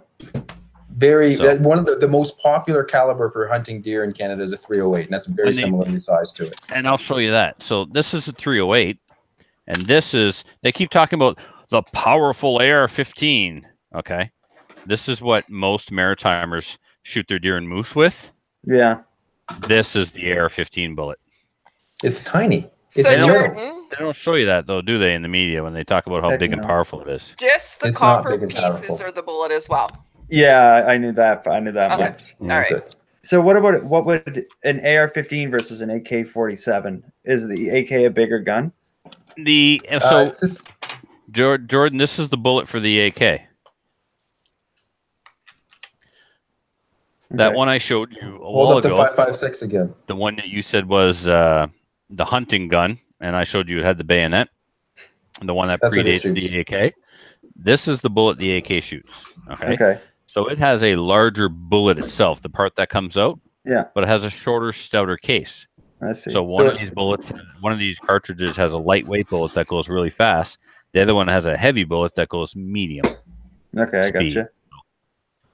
It's like getting hit with a golf ball or getting hit with a soccer ball. One's going really fast and it's lightweight, and they both hurt the same, but they do it different ways. Trevor, you showed us the 308 versus 223. I did. Yeah, this is a 30-06, so that's what your dad's deer rifle will be using. Yeah. It's that guy right there. And that's actually my preferred hunting bullet. Yeah. So when people in the know hear the media talking about how powerful the AR-15 is, we giggle. I'm literally in an online debate right now about whether or not I should use a 223 on a black bear. And everybody's like, no, 223 is not for killing bears. It's for killing rodents like groundhogs and gophers. So, I mean, yes, they're used in mass shootings, and yes, they can be lethal. I mean, any gun can be lethal. Matthew's air gun can be lethal if he does it right. But it's just, it's fake news. It's not as powerful and as scary as they would like you to believe it is. So, last question for you is, what would be, as gun rights advocates and gun owners, what would for you all be the ideal regulation of guns? Like, how do you, if you could talk to Trudeau and convince him to change things, how would you make it all work? I think we should all answer that one separately. I think personally, my opinion on the perfect gun laws in Canada would be mandatory safety training, because that is proven to reduce the number of accidental shootings. There are statistics that unequivocally prove that is the case. Every other gun law, there's no stats that proves that it has done anything effective. So I think that mandatory safety training is really all we need. After that, it's up to the owner to use their gun legally and properly. And the criminals are still going to be criminals, and the good guys are still going to be good guys. Yeah. So I'm going to play off of his, because mine is a perfect spin from his. I don't believe that licensing is ever going to go away in Canada. So what I would like to see is our current classification system of prohibited, restricted, non-restricted. I'd like to see all that go away and license me for everything. The gun that you say I can't have, find a loop for me to jump through and train me so I can have it, and then license me for it. Because if Adrio can have that Type 81, why can't I have an AK-47 when they function the exact same way? The ergonomics are the same. They shoot the same bullet. What happened, Jordan, was back in 95 when they came up with classification, they came up with certain criteria to determine whether a firearm would be restricted, prohibited, or whatever, right? A very quick and dirty example, for a center fire long gun to be semi-automatic center fire long gun to be non-restricted, it has to have a barrel length of 18.5 inches or longer. That's like one of the determining criteria for putting a gun in one classification or another. I say do away with all that, come up with a simpler system, and come up with a licensing that will allow me to access everything. They've actually they're destroying over time an entire classification of firearms through attrition. If I had a certain type of gun in 1995, I would have been grandfathered in. I would have been given a license to own that class of gun, like prohibited handguns. But because I didn't own any at the time, I'll never be allowed to own them because no one in my family has them.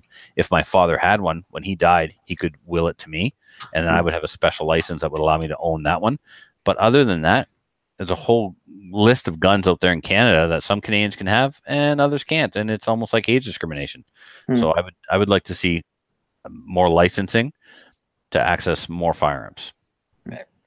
So I agree with what Matthew said. I also agree with what Trevor said. I'm going to add to it a little bit with respect to the licensing piece.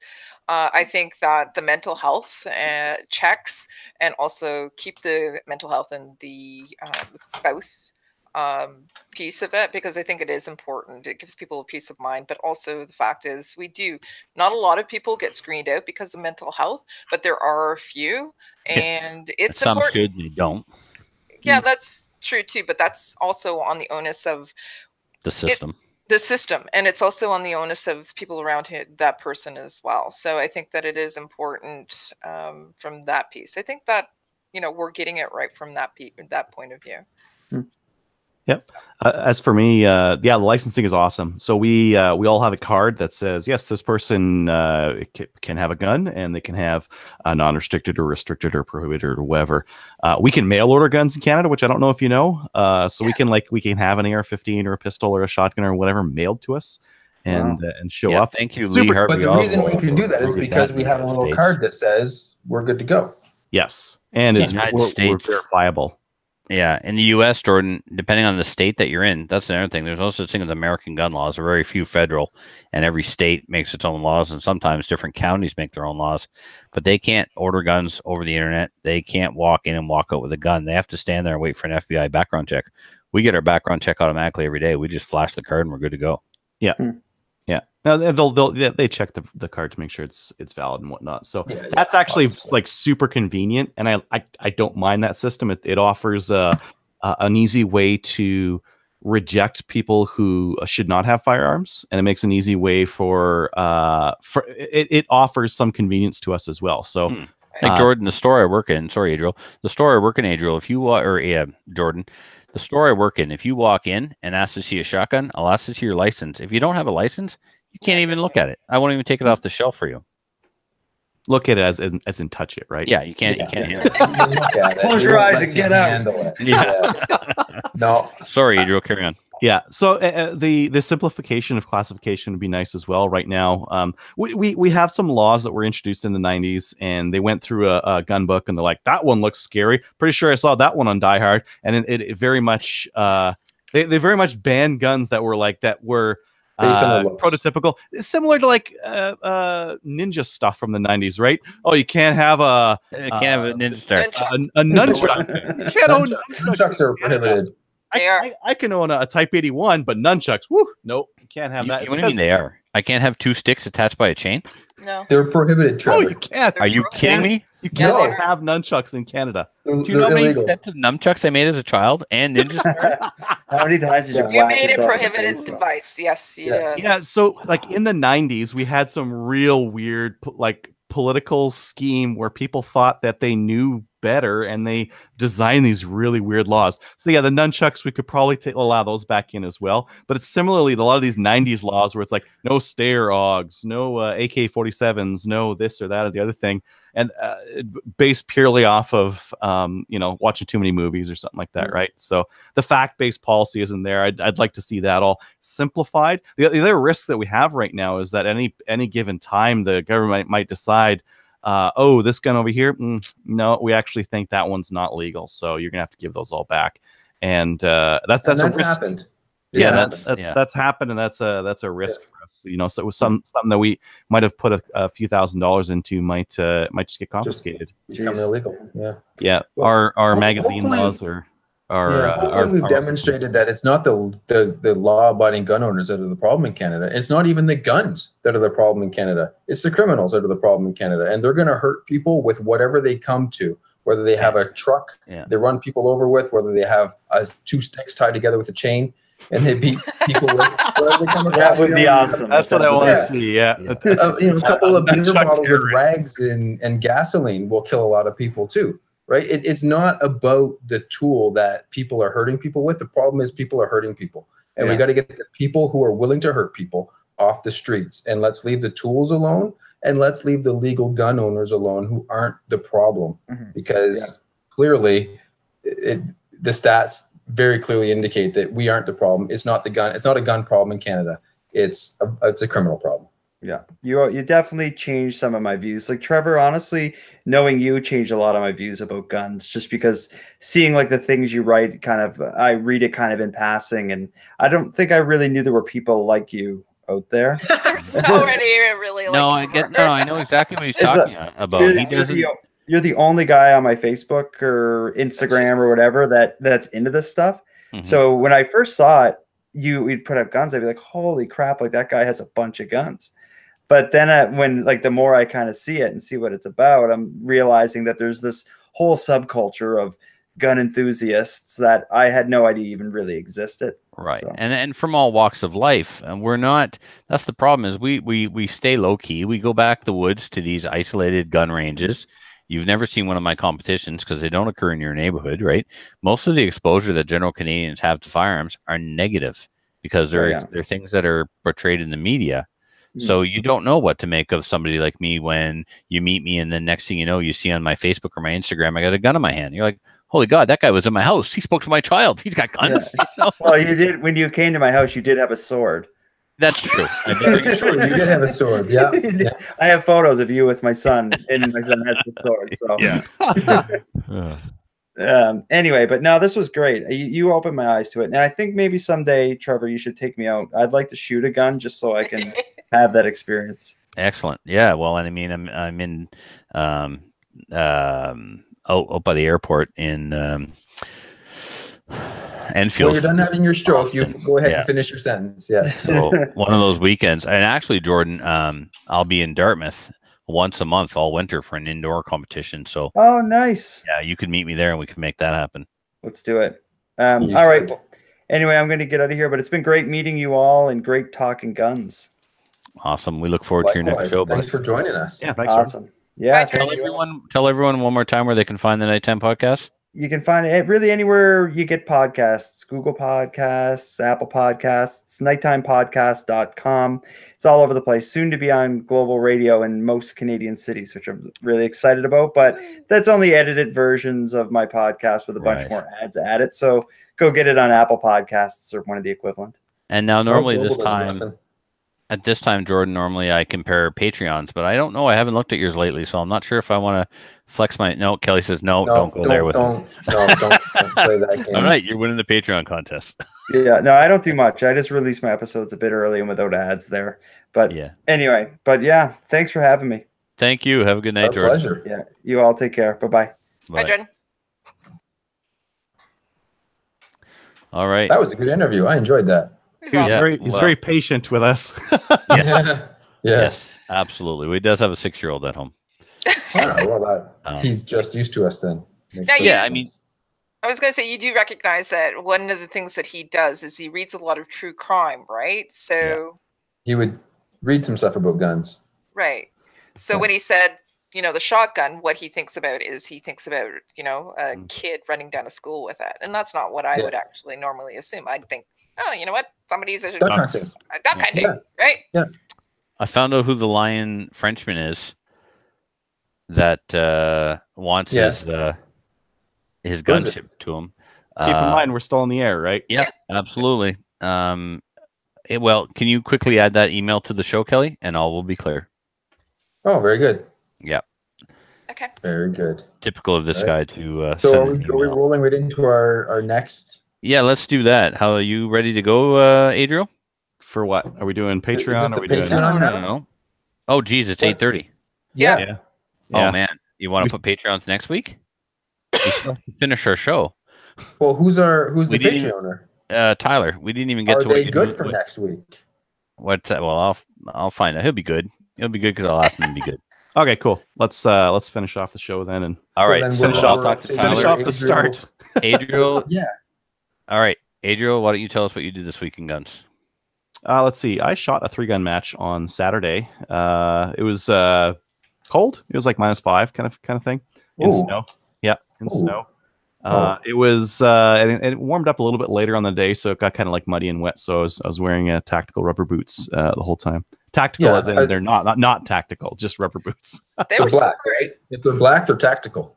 Yeah, they're not the best. The grip on them is not there, but I kept my feet dry, and that's like there's some other guys who are if you're really competitive, you're going to run cleats, you're going to run running shoes, but in that kind of slop, you're going to get wet feet, and then you're going to be miserable for the whole day. Whereas I was nice and toasty warm, so That's ridiculous. Like, have you not heard of waterproof Keens or waterproof Solomon Speed Cross? Hey, Andrew, how did it work out for you? How did those rubber boots work out for you? I don't care if you won. He looked bad. You won. You won, right? You won. It's like wearing Crocs. I don't care how comfortable you say they are. Yeah. Trevor, he won. I know. I do have a pair But he of looked Crocs. silly. Yeah, it doesn't matter if he looks silly. It worked. Totally matters. No. When you're cold, there's no dignity in being cold. There's no dignity in trying to stay warm. When you're trying to stay warm, you do whatever you need to do. I'm with Adriel on this one, hands down. Yeah, I mean November rolls around. I might be running around in some hunting boots, depending on how cold it is. Yeah, no kidding. If it's -25, I'll have my hunting boots on. I bet you if you're warm and comfortable, you'll probably shoot better than somebody in competition gear anyway, just because they're cold and wet and shivering. Yeah, maybe they'll fall or something like that. That's It'll be all frozen. Yeah. Let's see. I shot on kind of a super squad, so like me and my buddy Sean shot on the squad, and then some other guys joined it, and Ryan from Saskatchewan came out. So we had a bunch of really good shooters on one squad. Just for the listeners who aren't familiar with it, sometimes in IPSC this is common, and I think this happens in other sports as well. Sometimes like the really good shooters want to see how each other shoot. They all squad together, and you end up with one squad that's got a lot of like really good shooters on it. Are you talking about the super squad? Were you on the super squad? Yeah, he literally just said that. Yes. Like 3 minutes ago. I didn't know if you used the actual word super squad. I used the word, and then I introduced the concept for people who might not have heard of that. Oh, whatever. I was typing. Carry on. We clearly. Yeah. Hi, Craig. I used my my WK-180C as well in the match, and it was fine. It was fine. Nothing wrong with it. One thing I just did recently here was get one of these bolt releases from RWA. Did I talk about this? I feel like I didn't. Not. This came in a couple of days ago. I'm dying for you to demonstrate this. Works to lock it open as well as drop it? Correct. Yeah, works to lock it open as well as drop it. It's not ergonomic where it is, though. So let me... Adriel, how else would you lock it open without that? Does it have to have a mag inserted? Yes, or you could pop your finger through the bottom there. Yeah, and then lock it open like that, which, yeah, is kind of a pain, right? So at the very least, this is good for locking it open, but see where my thumb is there? I got long thumbs. I don't quite reach it. Nope, not even close. So you got it backwards. No, I don't. It would be great if it came back here. Right. Yep. Yeah, that would be fantastic. So I gave him that feedback. I said, "Hey guys, if you put it back here, I would be able to reach it, and that'd be awesome. And if you do that, I will gladly beta test it for you. Just send me one, and I'll test it out." But where it is right now, you could use it to rack it open and then push it up. But it's not fantastic for pushing down. And given how small of a target it is compared to the bolt, I would slap a new mag in and just hit the charging handle and let go, because it's just easier to do. Yeah. But at least now you don't have to stick your finger up in there to lock it back. I mean, that itself is worth it. Yeah, I mean, it'll make clearing a double feed a lot easier. Yeah. No, the gun ran fine. I have nothing to complain about on rifle. I had a good match overall. Nothing to complain about really. I traded my Savage 10TR. I had it in like an MDT chassis with like the HS3 stock and their skeleton stock on the back there. And I traded that for a guy on CGI wants to trade for his Chris Vector in 45 ACP with some Glock mags. So I'm like, yeah. Huh? Is it pink? It's not pink. I can paint it. I could paint it. Yeah, let's try on that. Yeah, We could No, it's circle it black. at the shop. It's I like shooting with Chris Vector. it's a Gen 1. Okay. And it's the non-restricted one, so it's got the long barrel on it. But I could technically use that to go shoot a grouse or a deer. I could. I won't, but I could. I always thought they were ugly. Well, they are ugly. They're very space age. I don't know if they're ugly, but No, I think ugly is the right word. I stand by my statement. He says, Oh, yeah, absolutely.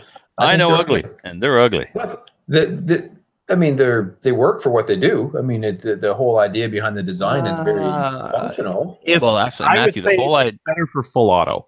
right, the whole idea Sure. behind that design was to reduce the recoil impulse in the muzzle rise in full auto, Right. and then you went and ruined it by making it semi-auto. So, like, Well, who cares? Why do I want? Whatever. Because But they look cool. for what it was designed for, it works well. However, it's ugly. Yes. I've Anyways, seen it I'm gonna get one of those. All right, cool. I Yeah. look forward to it. I want to Yeah. see this ugliness on the screen. Yeah. I am going to go shoot a mini match Saturday night at Phoenix Gun Range in the south of Edmonton. They're running every second Saturday. They're running like a little mini match, IPSC style, but not IPSC, but basically IPSC. So I'm going to go run that and get better at my pistol. That's my That's goal good. there, is to get Pistol's better. hard. Pistol is hard. And it's also, I'm going to make the switch from my Glock 34 to the Shadow 2 over the winter as well, because That's a I more competition. feel like oriented I gun. should do it. I Yeah. feel like I should do that. So I'll run that over the winter with those little If you want to win, matches. get out of the Glock, get into the Shadow. Definitely. Yeah. And I say that as a Glock shooter. Yeah, it doesn't hold me back a lot. Now, one of the things in 3-gun is that the Shadow 2s, the 40 cal mags in the Mech Gars run 9mm, so big advantage for 3-gun.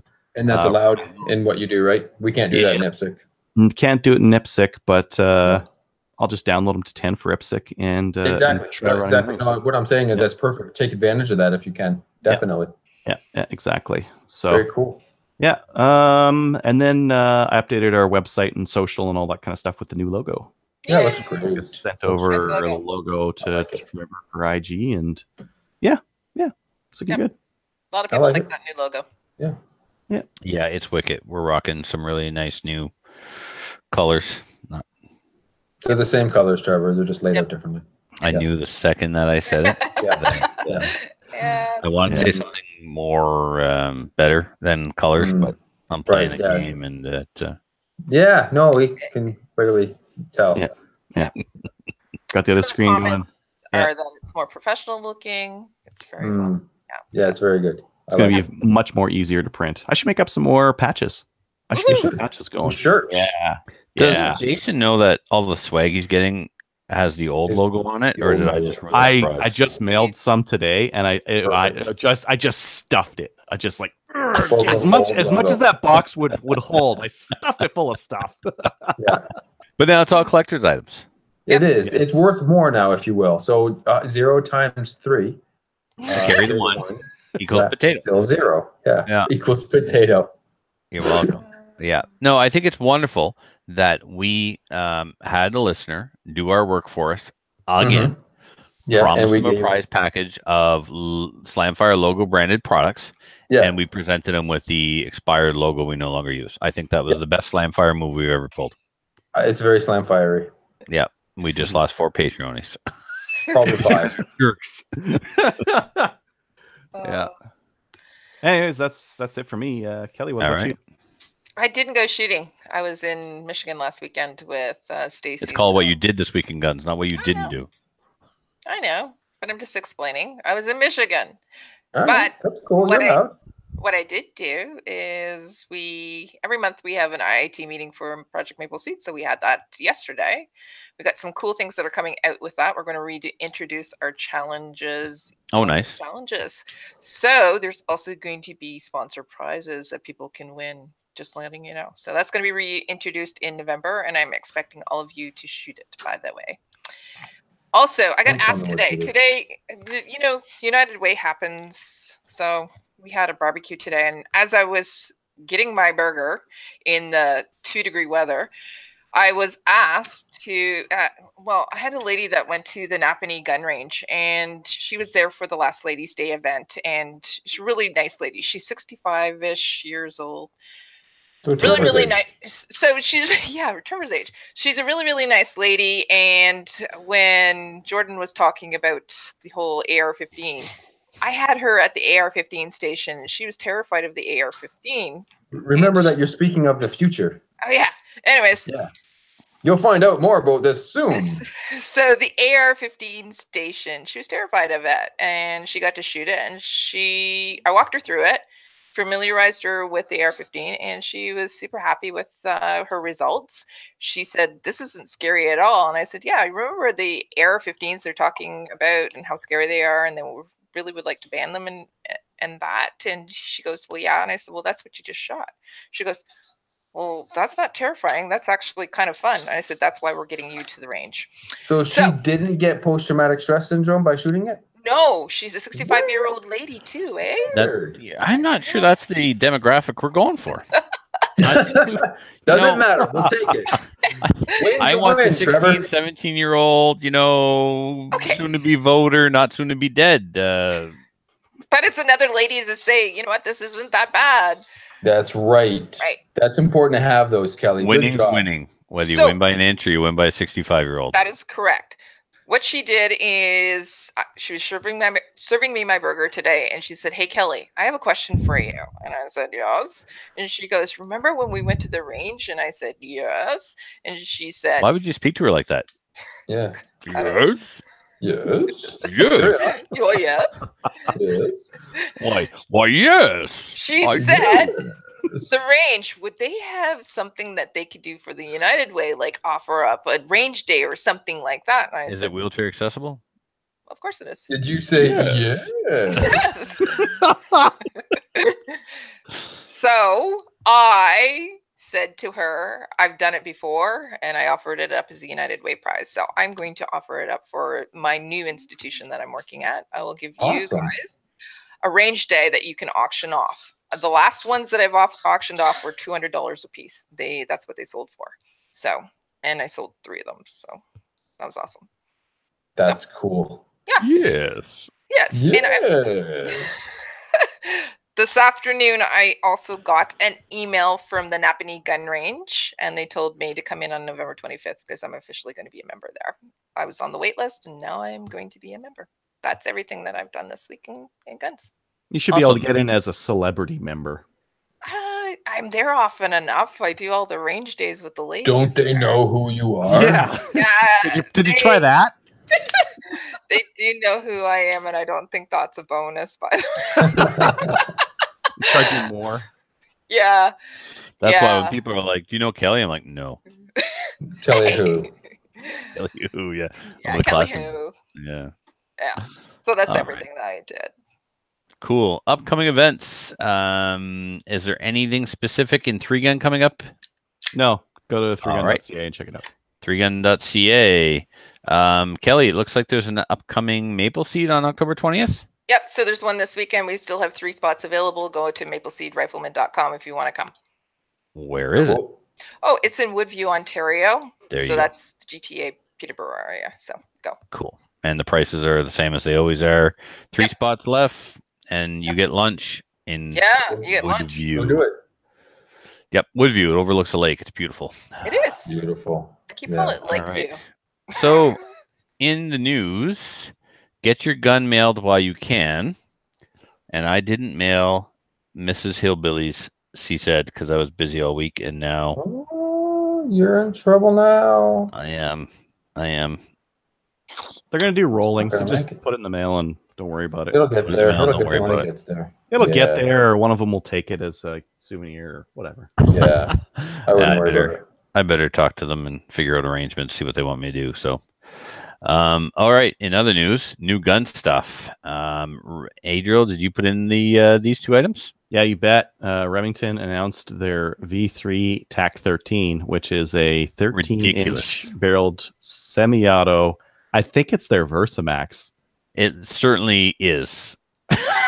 it doesn't have a small capacity. It holds five rounds, and it's a semi-auto, and it's 13-inch bird's head. How is this not an NFA gun? It's any other weapon. Yeah, because NFA guns have to have rifling, Matthew. Ah, right. Okay, count. gotcha. Yeah, and it's not a shotgun because it has no shoulder stock. Right. Ah, I like the way they get around these things. It's weird that gun laws aren't effective. Huh. It's almost like the gun makers are smarter than the lawmakers. Weird. Certainly more creative. Yep. I'm not sure if it's a Versamax. The trigger group is certainly not Versamax because the safety's in the wrong location. But the receiver looks a little shorter than the Versamax. It might be their what do they call it? Not 3.5 inch 1100 870 thing. Maybe. Yeah. Anyway, it definitely looks Versamax. So what this is a semi-automatic 12-gauge shotgun with not a pistol grip because it's semi-auto. They have to leave room for the recoil rod and spring. So how would you describe that grip if not pistol? It's a bird's head. Bird's head? Yes. Okay. The Shockwave Raptor bird's head. No, the bird's head is the common name for, like, if you were to do an Obrez, where if chop down a Mosin, you would end up with a bird's head grip on it as well. Also a horrible idea, chopping down a Mosin. Oh yeah, also no, it's terrible, but it's cool. Yeah, like I fired shotguns with one hand plenty of time.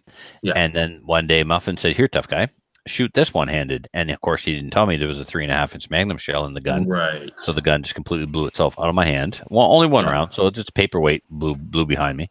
But skinned the heck out of my knuckles. It was good for a laugh for everyone but me. So this thing was kind of laugh, really. Yeah, really. This would be a treat to shoot. Just go shoot around a trap with that. Goodness. From the hip. From the hip? Yeah. So, Adriel, do we know if this is coming to Canada? Of course it's what else we'll be talking about. I don't know. Okay. No. So it's a new gun out there you may or may not be able to have. Yes. It could come to Canada because we have American listeners. Wait, no. Its overall length has to be more than 26 inches, is it?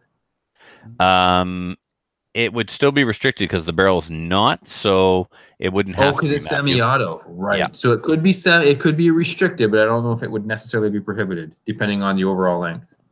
Yeah, exactly. If it's 26.5 or longer, we would have it for a restricted class. Yeah. So no, just say no, because probably not going to have it. I'm going to bring it in for restricted. No one would buy. Cool. Well, that's not true. It is cool though. Buy it, but it's cool in a I don't want one sort of way. Yes, it's cool for you to own, and I might shoot it once, but then I'm good. Yeah, I don't want it. Mm-hmm. All right, so now we can get a folding stock we will be getting. What's the story in this folding stock for the W180K, and how's this going to work? It's prototype. They just released this 2 days ago. I like how it cleans up the lines on the back of the gun.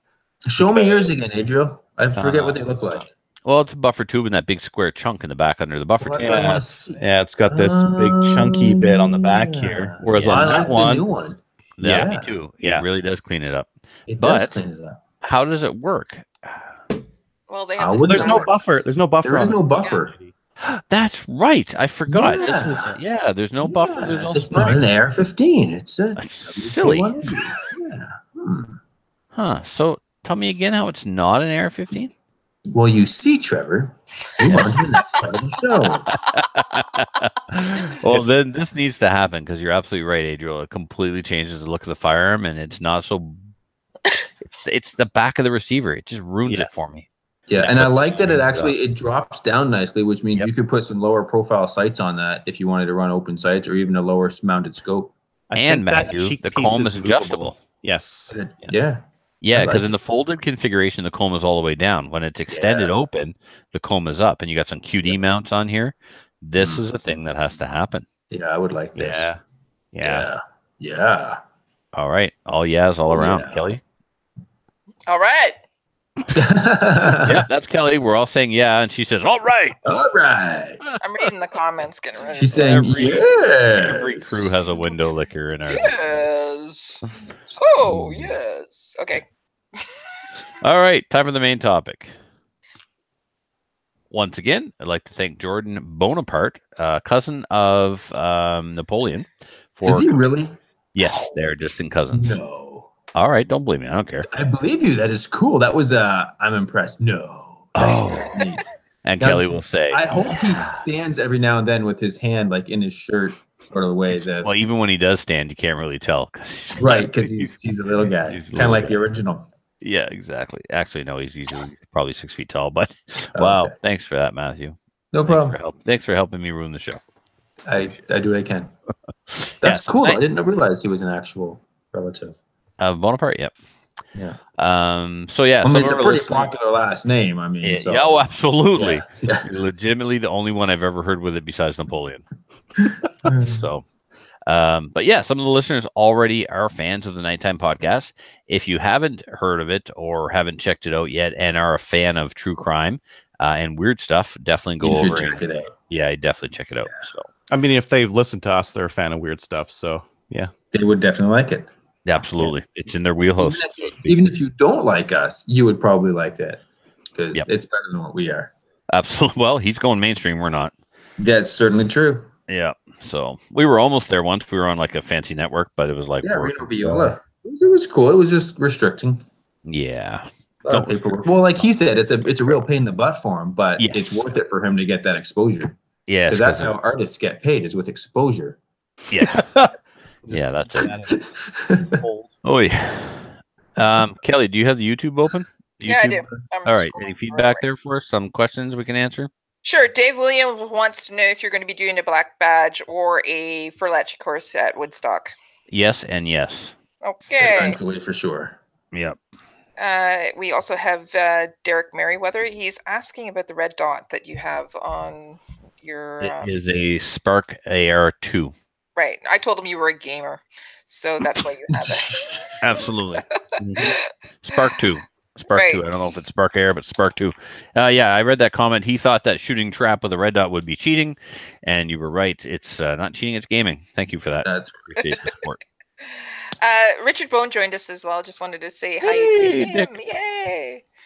And what else? Oh, there was somebody who looked it up and said the Sandy Hook, the AR-15 was actually in the trunk. So just a little information. Oh, well, there you go. It wasn't actually used. It was not used. The .4 that we were talking about with law-abiding gun owners with respect to the homicides, which is 1.8%. These guys are great. They're giving us all the facts and looking them up. I love it. Google Fooey. I'm not sure about that Sandy Hook fact, though. I need to look that up myself again. I looked it up as well when they typed it up and it said, yeah, it was found in the trunk. And James Bork's on. So I said, hey James. Hi, James. Yeah, hi. The email he was referring to last week that he texted me about and asked me if I saw was not an email that he sent to the show. It was he forwarded me a reply from the New Brunswick CFO's office about an ATT request that he made. Now they want to know your mode of transportation. Your mode of transportation? I said, tell her you're walking. Motorized vehicle. Yeah. Like what? When did that matter? It's not even listed in the Firearms Act about your mode of transportation. Anyway. Yeah, it's getting silly. Yeah. So no, I don't get treated that way, James. The consensus is that everybody loved Jordan being on. That's awesome. Oh yeah, Jordan's great. He was a great guest. So yeah. Cool. How about the regular listener feedback, which is brought to us by Highlander Tactical? Go to www.highlandertactical.com to check out the great supply of both outside and inside the waistband holsters today. Use the promo code SLAMFIRE at checkout to save 10% off your order. Matthew. Yeah. I would like you to read Spencer's email. How did I know this was coming? Hey, guys. Just wanted to send you a pic of the CZ SP01 Tactical that I had Cajun Gunworks work on. As I mentioned, this was my first ever handgun, and it needed some TLC after 8 years of use and abuse. The internals are fantastic now, better than my Shadow 2. For the outside, I went for a steampunk kind of look, with the modern being the threaded barrel and fiber optic sights, and the retro being the finished that's so blue it looks black, and the wood stocks, because Trevor loves wood stocks. Absolutely. I'm also sending along a couple of pictures of my last project gun. It looks similar to Trevor's 1022 in a Magpul stock. Mine isn't a bull barrel, though, but a Gemtech Mist integrally suppressed barrel. And I hate you. And that's the end of this email from Spencer from Smyrna. Moving on. Don't even give a crap anymore. I ordered the system before they changed NFA laws in 2016, and it took almost a year to get my paperwork back, but I've been using it for most of 2018 now, and it's been running like a champ. Nice thing about this setup, besides it being compact, is that with such a short barrel, even regular ammo doesn't go supersonic, so I don't have to pay extra for subsonic 22. That alone will pay back the cost of the can in 20 years or so. But the absolute best thing about it is that I didn't have to shave my legs to get it. The last thing I want to mention was that I just ordered the Apex trigger and sear kit for my FNS 509 Tactical. They're finally shipping these for the 509 and the FNS guns after 2 years of waiting. Right after I sold my FNs. They're running about 150 US right now, but I'm sure they'll go down once some of the initial demand slacks off some. Looks like a lot of work to install, but not particularly difficult. I may regret saying that once I try it, though. I'll let you guys know how it turns out. Trevor, is that the gun that you took apart once and went, nope, not doing that again? Yeah, well, I took it apart more than once, but no more than twice, and I've never been able to reassemble it in under like 2 hours. Wow. All right. The most complicated trigger group I've ever worked on. I do look forward to Spencer writing back to us and asking us how or letting us know how this install goes. I look forward to this. All right. Speaking of parts, though, hopefully the whole ITAR thing will get easier for you guys as well. It looks like they're trying again to get most small gun parts less than 50 caliber moved from the State Department to the Commerce Department. They've tried this several times, and each time it was about to go out to be voted on, some crazy shooting happened and it got hauled back in the committee. It was actually started under Mr. Obama, but it looks like Trump should be able to push it through this year. So hopefully you won't have these crazy shipping rules about muzzle brakes and scopes and such to deal with in 2019. That's it for now. Spencer from Smyrna.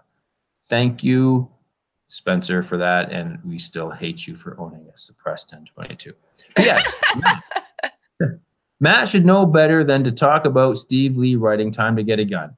There's a YouTube video of Steve crediting Fred Eaglesmith, the Canadian alt-country singer who wrote it back in the late 90s. Some random guy on YouTube called Matt even mentions this in one of his video comments. By the way, there's also a Miranda Lambert version out there, which is pretty good as well. I don't know who this Matt guy is on YouTube, but I wouldn't listen to anything he says. He's clearly a numpty. And so the show, I don't even know, it was like the next day, Filthy called me and he's like, Steve Lee didn't write that. And Miranda Lambert wrote it, or I don't know if Filthy thought that Miranda Lambert wrote it, but anyway, I thought when we were walking to the airport, that story. Steve said that yeah.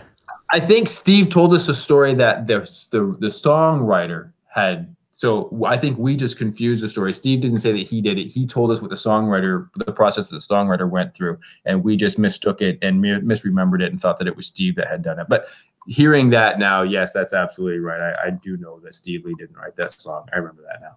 Yeah, but I was the one that said that he did, not you. It doesn't matter. I don't care. Yeah. So, all right. Kelly, we're both right in this case. Yes. And Steve is wrong. Absolutely, every time. So, Kelly, take the one from Mr. Philp. Okay. So this is from Jason Philp. Well, it sure is good to have Matthew back. I'm getting sick of Trevor and the other hosts finishing sentences. I don't think it's all that good having me back. I think you can just move on. Adriel, you can lead the next one. Jason Philp, you can eat a bag of Richards. Yeah. Now that we have an actual real rifle guy on the show. Sorry, Adriel, you're still my favorite. I have a question to ask Matt. How do you decide which scope to buy? I have a Savage Access 223. It does not have glass. You don't need glass for a Savage 223. You just aim. You just point down the barrel. All you got to do is snap shoot that sucker right out there. You'll be good. I wouldn't worry about it. So no, seriously, if you want to get a scope for that, whatever's on sale. I mean, that's what I do. I do the cheapest thing out there. I'm kidding. No, get something. It depends on what you're going to do with it. You say here you're going to shoot it 200 yards and closer. Why don't I read the email and then you can answer? Okay, fine. I mean, he did say that he was tired of the other hosts not finishing their sentences, so I cut in here. So anyway, carry on. Whatever. I will shoot mostly. I really think that I could just answer it now, though. But whatever. Go ahead. Why don't you answer it now and then she can finish it? Nah, she should go ahead and finish the email. I'll shut up. I can throw my 2 cents in. Well, why don't we? I want to hear everybody's 2 cents. Kelly, please finish the email. I will shoot mostly at 200 yards and closer, but would like to stretch. What factors have value? How do you weigh those factors? Vortex, Leupold, Burns, Redfield, Nikon, Leupold? knockoff, China. Leupold. You said Leupold. He misspelled Leupold, so. Right. Oh, really? Yep. Sorry, Knockoff Kelly. China, which one? Help me, he says. Keep it in a budget that Matthew will swallow or will fit on Trevor's credit card. I'm just about ready to sell the rifle and go back to Clay's. I can't read his.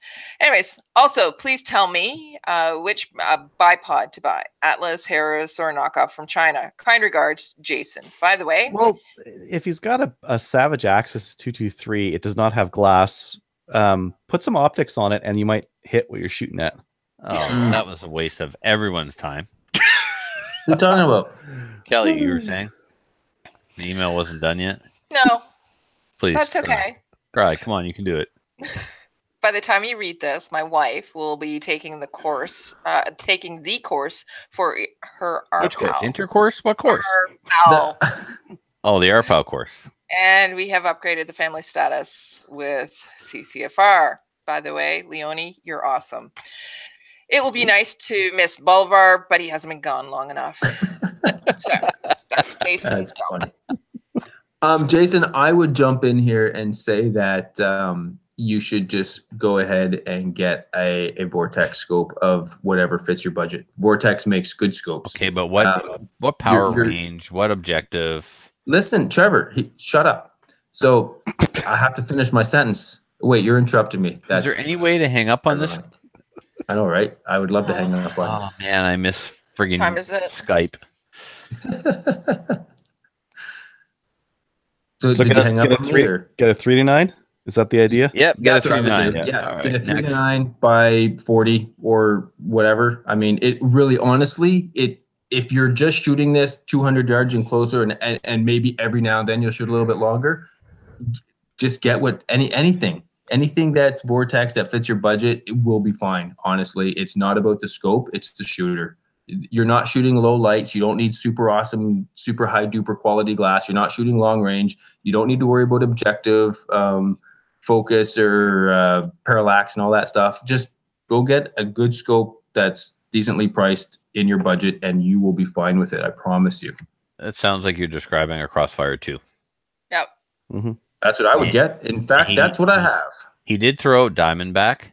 So if you think that Diamondback is that much better for the money, like, you know, can you tell the difference in the clarity between a Diamondback and a Crossfire? If you can, then go for the Diamondback if it's in your budget. Yeah, if you can tell the difference, go with the best glass, obviously. But like I said, you're just shooting 200 yards and closer and just kind of target plinking with it. Even if you're hunting with it, doesn't matter. You're going to be fine with a Crossfire 2. It doesn't have to be expensive. You're not a competition shooter. You're not, you know. And 3-9 is good. 4-12 is a bit more versatile. I have a 2-7 on mine. Mm-hmm. And at 100 yards, which isn't that far, but on 7 power, I shot almost quarter MOA with it. So it's not about the magnification. It really isn't. A lot of people rely on magnification as a crutch. People have been shooting sub MOA with open sights for hundreds of years. It can be done. It's not about the magnification. So get what is going to suit you. If you're just shooting it, 3-9 is the most popular scope out there for a reason. It's very effective. 3 is nice and low power for close. 9 is great for longer distances. Get a nice 3-9. Yep. That's what I would do. Anyway. Cool. All right. Can jump in and see what they say. Pretty much. We already did. Yeah. But then bipod, I would go. I don't have bipods in any of my guns. I don't believe in bipods. I don't think they exist. They're not real. It's gonna shoot off a bench. Bipod's convenient. I like Harris. I prefer sandbags. I'm shooting off a bench. I don't like bipods. Get one of them fancy new Magpul ones from Calgary Shooting Center. Oh, even better. Trevor should have said that. Yeah, I should have. My bad. Don't be a communist, Jason. Yeah. Good job for you. All right. That one. Adriel, take the next one, please. From James B. So, got the email notice the Maccabee was going to ship from the Calgary Shooting Center on Wednesday. I quickly called CSC and got Jeff on the phone. Told him I'm not a communist and not to ship Canada Post. A strike looming, and with my luck, it would be another 6 weeks before I see it. Ask if he could ship with another company because Trevor asked me to bring a black rifle for the weekend. I was hoping Trevor's name would give me some pull and get it shipped priority. Nope, Trevor's name holds no water. I'm pretty sure it actually hurt me. They're shipping Canpar. Doesn't Canpar go to the Yukon first? So here's the thing, Ginger Snaps. When I called him and he said some French guy from New Brunswick called and said he needs his SLR right away because he's going bear hunting with you. Tell him he should have it tomorrow. I'm like, oh, okay. It's cool that he's getting it tomorrow, but I'm not going bear hunting with anyone. You were lied to. I had no idea who he was talking. Some French guy. So I totally called you out, threw you under the bus, and said, "Dude's lying. I'm not going hunting with anybody. So you can send it to the Yukon, whatever you got to do." So, yep, drop in someone's name. It's a good idea if you tell them you're going to do it first. So, well, you just don't drop Trevor's name is the problem. Well, yeah, no, you could, but you might want to let me know because when when Jeff says, "So this guy says he's going bear hunting with you," I was like, "I ain't going bear hunting." What was this guy's talking about? Are you going bear hunting or no? Not with Jason or Ginger Snaps. I'm going hunting with Denis. Okay. So he thought if he dropped my name, he'd get his SLR faster. Well, he'll get it faster than 6 weeks. I don't know how Probably. Canpar is for you guys. I love it. I get my stuff in like 2 days from Canpar. I don't like Canpar, but I don't live in a course, really. Does Canpar actually even go to your area? Well, they do, but then if I'm not here to receive the package That's and why I miss you don't like it. Right, then I got to drive an hour to get it. Yeah, that's terrible. It is. I'm gonna mail everything to Canpar from now on. Make sure it drops off. Me too. Yeah, and UPS. Yeah, Canada Post for me, thanks. All right, so if you would like to, sit on a throne of lies and email us about it, you can do so by sending the email to slamfireradio@gmail.com. Any shout-outs? I don't see any written, so I'm going to move on. Oops, I messed up the show notes. We have a new Patreon. So we're up to 86 Patreonies, and the new one, Rob Burton, is in for 276. Is there a caliber reference with 276? I mean 270. Maybe he mistyped 276. Oh well. Well, I mean, I'll take the 6 cents. Maybe it's 762, but it's dyslexic. 276 Peterson. Oh, there you go. Or 276 Peterson. 276 Enfield, probably Peterson. Peterson, as in, it sounds almost like Patreon-y, so awesome. Thank you, Rob. Look for your swag in the mail to come by Canpar soon. I'm not Canparing anything. There you go. Until next week, guys, please join you don't do this and then drop out next week. We'll see you next week. But remember, join one or more of Canada's National Firearms Associations, such as the CCFR. I don't see anyone doing anything remotely close to what the CCFR is doing right now. Rod and Tracy are on the Hill. They're in Parliament. They're in Senate. They're giving press conferences. They're being taken seriously. And never in the history of Canadian firearms has an advocacy group been this involved to fight on your behalf. Don't take my word for it. Look up their interviews, listen to the radio interviews, and see for yourself and decide for yourself. And if you still don't want to get behind them, you're probably a communist and you eat babies, but maybe I'm being too judgmental. I doubt it, though. Join. Check us out also on... See how I take something good and then I just completely furloughed it up at the end? Yeah, you do. Yeah. Good job there. Yeah. It's almost like I self-destruct. It's like, wow, that sounded like really good. Quick, say something stupid. Check us out on Gun Owners of Canada. We've got a little home over there where we post the show and nobody replies to those posts. And like us on Facebook because we're at 2011. That's a big number, kids. We don't want to stay there. 20. Yeah, we'll probably get jammed up there for a while. Oh, I love it. That's fantastic. Brutal. You win the internet today, Adriel. Adriel's my favorite. Okay. Good night, everybody. See you next week. Good night, everybody. Good night.